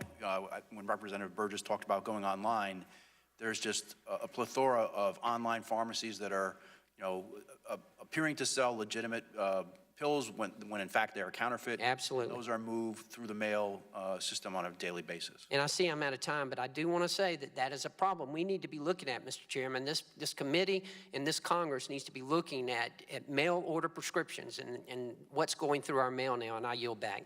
So let me ask the gentleman who's a pharmacist along those lines then. As pharmacists see that, perhaps you would be picking up patterns of prescribing in the community as a pharmacist, and you would notice perhaps there's a massive amount coming through, but you would not see that on a mail order system at all. You'd be completely blind to that, am I correct? On a mail order system, in other words, pharmacies that are mailing through, if they're legitimate, they should be keeping records of what's going out, yes. Well, we'll use the example before the gentlelady from Florida was offering in West Virginia, which is like ground zero for this. Absolutely. That pharmacy may not necessarily see it if people are getting it mailed in from out of the area. Absolutely, especially if it's more than one. Now, the PBMs, the PDMPs, sorry, that helps tremendously, especially if we can do it over state lines. That is a tremendous help. We've just recently started that in Georgia, but Florida is one of the states that's still not doing it, and that's a problem because it's a big problem down there. Thank you. Appreciate it. Thank you, Mr. Chairman. Recognize the Vice Chairman of the committee, Mr. Griffith, for 5 minutes. Thank you very much, Mr. Chairman, and I want to thank all of the witnesses for being here today. This is a very serious subject, but I've got to refute some things that I've heard today, or at least one in particular. I think we're comparing apples and oranges when we try to bring in fentanyl and opioid abuse into the debate over whether you want Obamacare, Medicaid expansion, or the American Health Care Act. And in fact, what I've heard repeatedly is that somehow Medicaid expansion has helped to solve this problem, but the map of deaths of opioid use that we saw earlier that Dr. Burgess put up, and I've got a paper copy here, shows us that's not the case, and I think it's apples and oranges. I don't think Obamacare caused opioid abuse. I don't think that Obamacare is going to solve it on its own. We're trying to find those answers here today. I don't think the American Health Care Act is going to be able to solve it in and of itself on its own. But when you look at the states where the deaths are, if you're just going to play games with numbers, the expansion states seem to have more deaths than the non-expansion states. Now, do I think that's fair? No, I don't. I think that's horse hockey. But I think that what my colleagues on the other side of the aisle have said about us causing problems by voting for the American Health Care Act is irrelevant to our discussion today. So with that being said, Dr. Compton, you mentioned the Appalachian Regional Commission and that you're all working on a project with them. What exactly are you doing? That's my turf in part. I represent Southwest Virginia, the Appalachian regions of Southwest Virginia, which of course border hotspot areas for opioid abuse in Kentucky and West Virginia, and it spills over into my district as well. Well, I certainly remember a terrific meeting in Wise, Virginia. It's a lovely town that convened a group from all across the Appalachian region to look at this issue several months ago. Our initiative with the Appalachian Regional Commission is a grant program to look at demonstration products to improve the public health infrastructure and determine how good a job that'll do to address the opioid crisis in rural parts of the country. And the Appalachian Regional Commission will be co-funding this along with SAMHSA, the CDC, and of course NIDA taking the lead on it. Well, we appreciate it because it is a significant problem, and one of the issues there that we have to look at is that whether or not the folks started off because of it's a high area for disabilities as well. People have done for years a lot of hard manual work, and that they get a prescription and then they get hooked. Dr. Howry, you indicated in Ohio at least that 62% of the people who died from heroin or fentanyl had in the last 7 years had a prescription drug for an opioid. Can you talk more about that? Sure, we've been seeing this in many states. Like in Rhode Island, a third of the people who had overdosed on fentanyl had had an opioid prescription within 3 months, and a third of those had had a high-dose opioid prescription, showing that, you know, people that are on prescription opioids get addicted to opioids and can then go on to overdose from heroin or fentanyl. And sometimes their prescription runs out, but they're hooked, and is there some way we can connect the doctors recognizing that maybe their patient has gotten hooked to get them the help? Because if the prescription just ends and nobody's alerting anybody, aren't those a lot of the folks who are going out and buying it then illegally on the street somewhere? Well, and I think that's why we've got our CDC prescribing guideline, where we did talk in there about if you have a patient that you suspect opioid use disorder on, about the importance of linking them to treatment. And I think one of the things that I've been really proud about the work CDC is doing is, although we're funding the states to do what's most important for the states, each month we do technical assistance calls to help them with their data and provide scientific expertise on where to really focus resources and what are the best evidence-based treatments, and then have a convening of all the states to share these best practices. That way, as we're seeing different things emerge in different states, we can share those. I think, you know, data does drive action, and I heard us talk about, should this be a national or a state approach? New Hampshire was number 20 one year for overdoses. The following year it was number 5. So I think we need to give states the flexibility to deal with what's going on in their state, but we need to have that overall approach. Ma'am, thank you very much. Mr. Million, if I said that right, and I apologize if I messed it up, but I'd be remiss, while I think that marijuana is a dangerous drug, I think your testimony here today indicated that fentanyl was your #1 concern, and it's not your jurisdiction, so it's a rhetorical question I asked you just to take back. Why don't we let there be more research on marijuana and its ability to help patients, whether it be epilepsy or in this case pain? Because while I think it's a dangerous drug, I don't think it's as dangerous as fentanyl and other opioids. With that, Mr. Chairman, I yield back. If I could say in response to that, we support any approved research along those lines. So we will continue to work with the researchers on those things, and we support that. Well, if I might, Mr. Chairman, it's just the problem is a Schedule I drug, it makes it tougher than it would be if it were Schedule II, like fentanyl and other opioids. Gentleman yields back. Recognize Mr. Pallone for 5 minutes. Thank you, Mr. Chairman.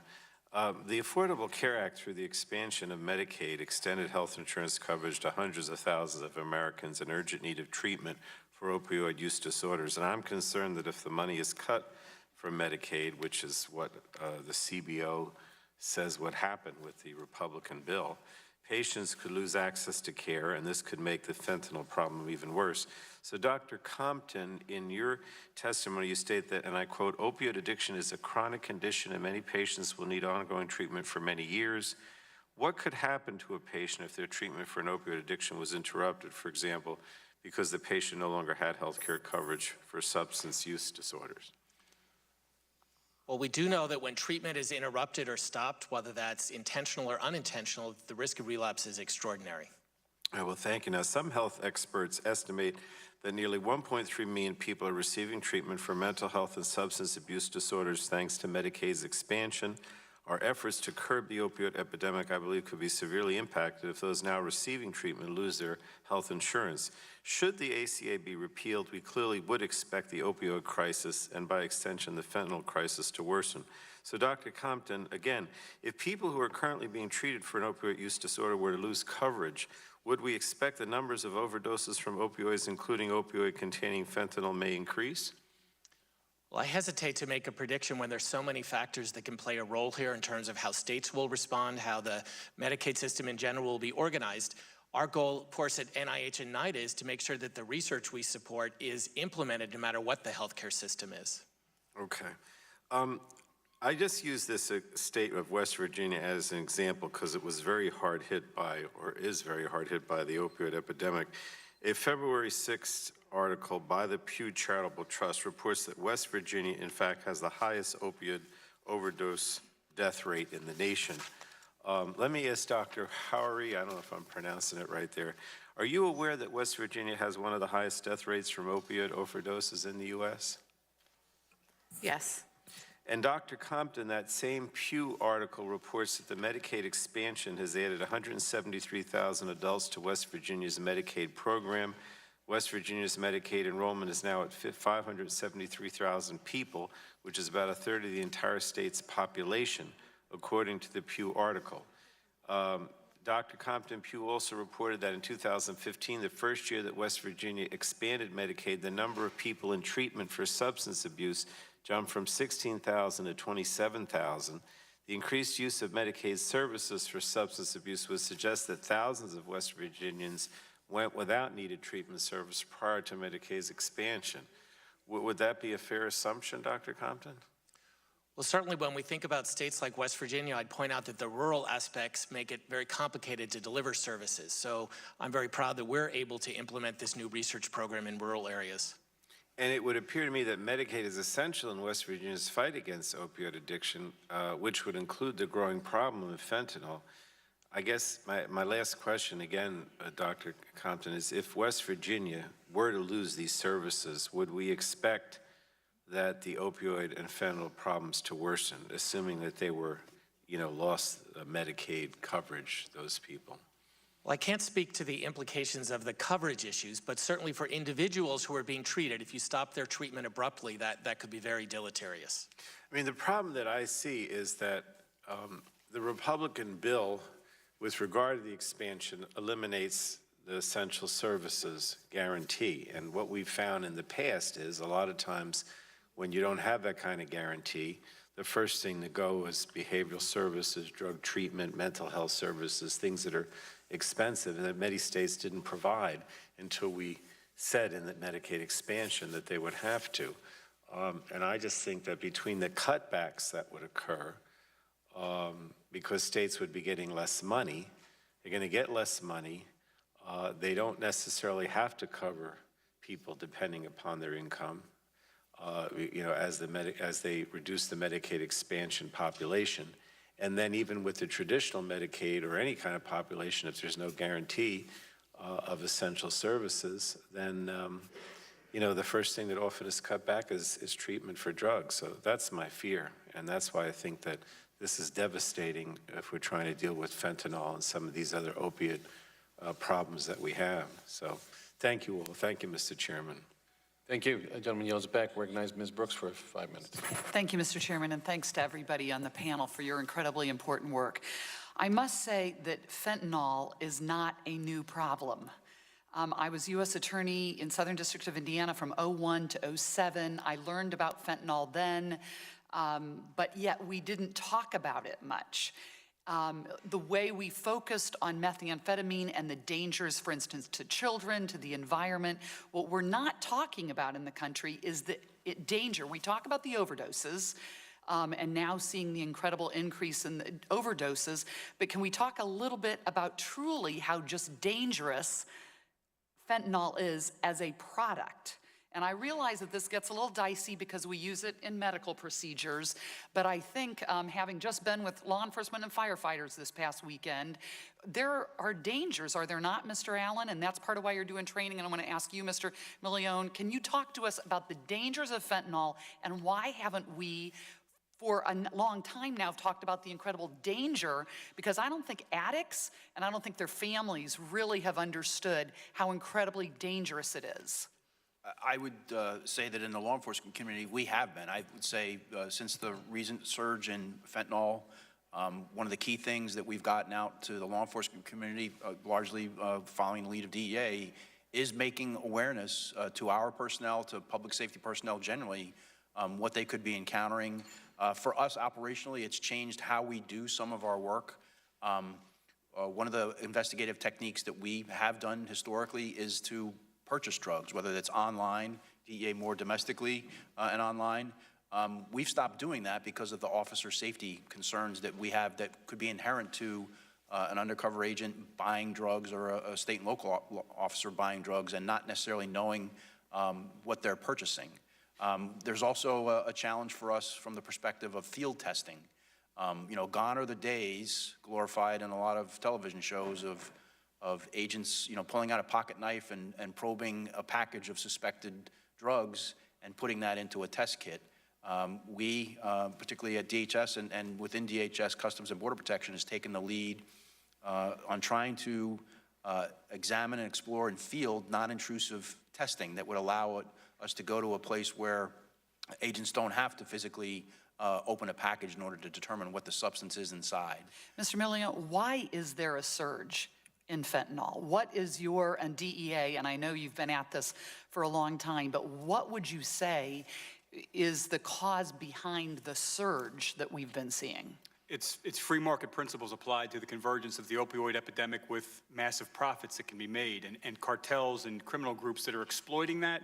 They see the opportunity, they aggressively market. With a small amount of fentanyl, they don't have to deal with the massive bulk of heroin, and they can get so much more profit out of that. So that's one of the things. But they don't care that it's killing their customers? In a perverse, because there are more that just in a pipeline? I mean, it's very callous, but it's the cost of doing business, and I think some of the medical professionals on the panel would say, unfortunately, there's a perverse sometimes reaction when people overdose from high-potency fentanyl. It sometimes attracts more attention to that product. Any idea what the stats are of how many cases we've been charging in the last year or two causing death?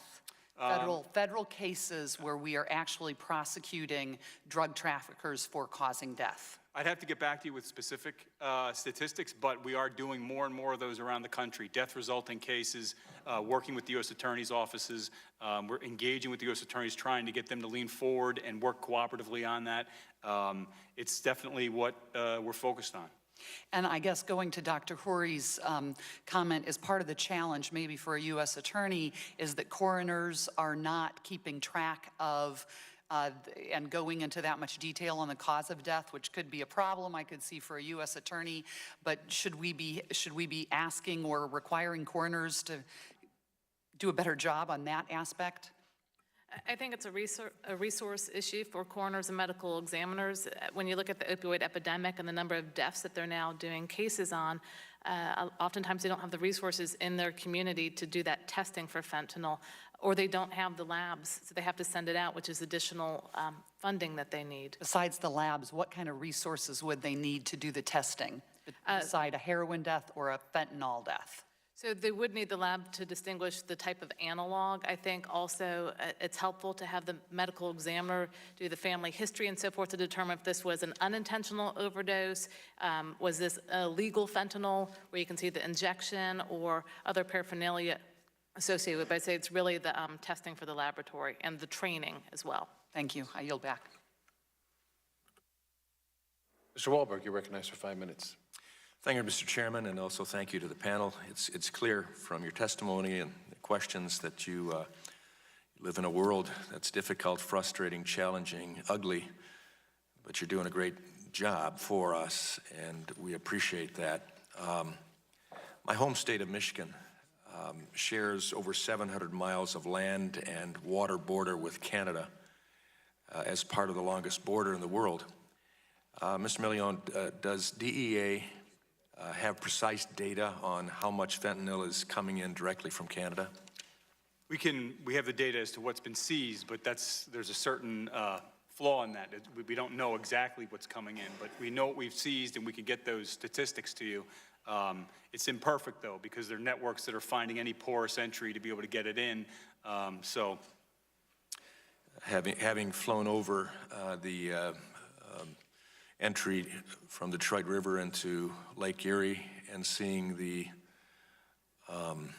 creative and amazing ways that people will find to cross that water border, and seeing the efforts by Customs Border Patrol as well as ICE and others to interdict that, I would agree with you. It's probably very difficult, but cross. Yeah, significant in the sense that that's one of the main threat streams. China to Canada, Canada across our northern border. Okay. Mr. Allen, do you have numbers on how much fentanyl ICE has interdicted from Canada? And are there hot spots along the northern border? What the DHS components, both ICE and CBPFCs coming from Canada, is primarily coming in through consignment and mail, not necessarily along the physical land border with Canada. Consignment and And mail. mail. Okay. Mr. Allen, in your written testimony, you mentioned that ICE has met with Canadian officials to share trends and targeting strategies in fentanyl-related investigations. Can you talk a little bit more about this effort, and does your agency intend to expand the coordination with Canada? Well, we work along with the Department of State and DEA in that effort. We are meeting with Canadian counterparts, Mexican counterparts, and Chinese counterparts, as you've heard today. And I do think that expanding the exchange of information with both source and transit countries is going to be part of how we improve what we do, and recognizing that some of the fentanyl that makes its way to the United States, either directly from China or via other places, is also in the same stream that makes its way to Canada and Mexico as well. I mean, it's great to have a border neighbor that generally we can work pretty well with. I would add, one of the things that distinguishes the relationship between the U.S. and Canada and China and Mexico is that the Canadians have come to us and talked about them having a very similar and significant fentanyl problem that we are. Okay. I've supported legislation in the last two Congresses introduced by my colleague Pat Tiberi called the STOP Act, which, as you know, aims to stop the shipment of synthetic drugs like fentanyl and carfentanil into the U.S. The bill would require shipments from foreign countries through our postal system to provide electronic advance data, like where it's coming from, who it's going to, and what's in it before crossing our borders into the U.S. Mr. Allen, how would this information help better target illegal drug shipments and keep these dangerous elements out of our communities? That would assist primarily Customs and Border Protection, which takes the lead on interdiction, by giving them advanced information that they could use at places like the National Targeting Center to be more effective and more efficient in targeting mail that's coming to the United States. As we've heard earlier, one of the things that constrains the ability of what information the U.S. Postal Service has in advance is the Universal Postal Union. And my understanding of the STOP Act is that it would require us to update the UPU through negotiation led by the State Department to provide more and more timely information that would assist CBP in targeting. Are there additional steps Congress should consider along with that, taking to assist your efforts to identify and stop these shipments? None that come to mind. Anyone? Thank you, Mr. Chairman. I yield back. Right now, we're going to recognize another member of the full committee, Mr. Bilirakis, for 5 minutes. Thank you so much, Mr. Chairman. I appreciate it. Thanks for allowing me to ask the questions, and I really appreciate the panel being here. This is such a very important issue. It affects all our districts. Mr. Chester, a lot of people are aware of opioid abuse like Oxycontin or heroin, but not fentanyl. Is that the case? And then what are the educational outreach programs currently underway, and what resources are available for communities who want to get the message out? I think that's important. If you could answer that question, I appreciate it. Yes, Congressman, as I stated earlier, kind of the components of how we're dealing with this comprehensively is to prevent initiates to drug use, provide treatment for those who are addicted to these drugs, and then stop the flow of the drugs coming in the United States. In terms of prevention, one of the primary mechanisms that we use in ONDCP is the Drug-Free Communities Program.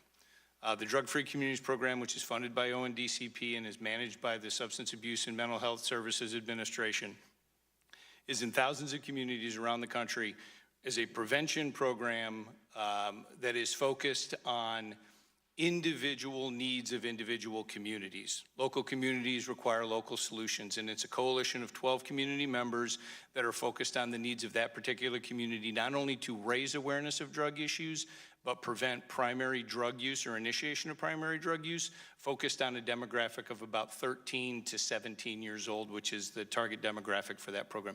Very effective program. It's been effective. Okay, very good. Mr. Milioni and Mr. Allen, as you mentioned earlier, China announced its intention to ban the manufacture and sale of 4 additional types of fentanyl. Can you discuss our working relationship with China to prevent entry and sale? And are there mechanisms to hold China accountable to its commitment to ban fentanyl? Our relationship on the law enforcement working level has been tremendous. Our administrator, acting administrator Chuck Rosenberg, was recently in China, met with our counterparts. As a result of those meetings, and shortly thereafter, and working with the State Department, they agreed to schedule these for one of them, carfentanil, which is about 10,000 times more potent than morphine. These are significant steps. The other positive thing has been when they've initiated investigations in China, there's been real bilateral sharing. They've provided us leads of domestic-based distributors that are ordering fentanyl, and that's really helped flesh out these networks, and now these investigations are ongoing. So we've been very pleased with the cooperation. We hope it continues, and certainly it can expand. Very good. And I would only echo that. The Chinese government has provided DHS with seizure information about seizures made in China on their way to the United States, and we've been able to use that information to, as Mr. Milioni said, identify other individuals and organizations that have received shipments from the same points of origin in China that has allowed us to begin investigations. Thank you. Finally, Congressman, if I could add one more point from the State Department side. Beginning a little over a year ago, we reached a bilateral understanding with the Chinese government that they would control the delivery of products from China to the U.S., even if they were not controlled in China, if they were controlled in the U.S., in exchange for which we made the same commitment to them. Now, it's not enforceable in any sort of international organization, but it is an agreement that we reach between ourselves as two governments. Thank you. Dr. Lowry, in your testimony, you mentioned that CDC is committed to giving providers and health systems the tools they need to improve how opioids are used and prescribed. Can you discuss these tools and how communities can take advantage of these tools? Absolutely. We've really had a multi-pronged approach. One is just through education. We've been working directly with medical schools and nursing schools on preclinical training on effective pain management and safe prescribing practices. We've also developed 7 continuing education webinars that are available for free for providers on our website around safe prescribing of opioids. And with the guideline itself, I'm a practicing physician. I know you have to have something that you can use. So we have a checklist that's been downloaded more than 25,000 times by providers to use. And we also now have a mobile app on our phone around the guideline that has things on motivational interviewing and how do you talk with a patient about these difficult decisions on whether or not to give an opioid, a calculator to help you calculate what's the appropriate and safe dose of an opioid to give. And we are also, we've piloted a community education program and awareness around the risks of opioids in 10 cities that were hardest hit. Very good. I'd like to talk to you about possibly coming to my area in Florida, the Tampa Bay area, if you haven't already. I would welcome that. Thank you very much. I yield back, Mr. Chairman. Do you want to yield back now with just some closing comments, Mr. Gett?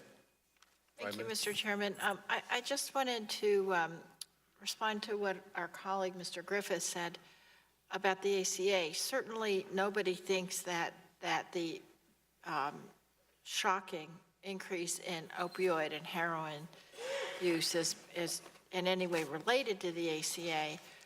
And we recognize that some of those areas where we do have the Medicaid expansion are the areas which are the red on the map, and that's quite disturbing. Our point, though, is that if we hope to treat these folks who are getting addicted to opioids, that it's important that they have access to medical treatment, and that's why we're concerned if the Medicaid expansion is retracted, because in those states, the Medicaid expansion has helped many people who have who need to have addiction treatment, which is extensive. And to that end, I have a letter dated March 20th, 2017 from the Oregon AFSCME, which talks about the Medicaid expansion in Oregon and how many people would lose their Medicaid expansion and their treatment for opioid addiction if the Republican alternative passed this week. And I'd like to ask unanimous consent to put a copy of that letter into the record, Mr. Chairman. Without objection. Thank you. I yield back. Gentleman yields back. Just a couple other questions I have. Mr. Chester, do you have any idea how many federal agencies are there that deal with substance abuse across all spectrums, all departments? I do not have that answer off the top of my head, but I would like to follow up with you if I can on that. If you could. I will. You know, I know when we asked GAO to do this in the area of mental illness, they said at least 112, but it's probably more. They just couldn't figure this out. I don't know how many there are. I know one of the things this committee did in our mental health bill was tasked the Assistant Secretary of Mental Health and Substance Abuse to coordinate these 112 federal agencies on efforts in the area of mental illness. Goodness knows how many there are in substance abuse. And it's a question that I want you all to let us know and some answer to, as well as getting back to us that what would you suggest that this administration do and work with Congress to combat this deadly, deadly problem? I mean, we'll have meetings, we'll have intense hearings here on things like Ebola, which affects a couple American lives, or on flu, which is thousands of deaths every year. But we're far past that with fentanyl and opioids, and we see towns devastated. And so we do need your suggestions because we want to work together. And I say to my colleague too, you and I have a shared passion in this area. It's absolutely unquestionable. And this is one we have to be working together. As I said before, there is no silver bullet. States have to handle this a different way. What was affecting things in West Virginia with perhaps some prescription practices that Ms. Castor pointed out, and disability rates and unemployment rates may be very different from Massachusetts or Utah or anywhere else. And I want to make sure states have full flexibility. So I look forward to saying let's stay committed to this. We'll get an answer to this together. I also asked, Mr. Chester, there's a letter we sent February 23rd, a bipartisan letter with several questions that you may be aware of that. Any idea when we can expect some answers to that? Yes, Congressman. It is in final, the letter is complete. It's in final interagency clearance. We hope to get it to you this morning, but we will get it to you as soon as possible. Thank you. Appreciate that. Thank you for the letter. Yes, thank you. Now, let me just say that in conclusion, I want to thank all the witnesses and members that participated in today's hearing and remind members you have 10 business days to submit questions for the record so that the witnesses have time to respond to those. And with that, I again thank the witnesses. This is a very important hearing on a very critically important issue for our nation. We look forward to working with you again until we have this issue addressed. And with that, this hearing is adjourned.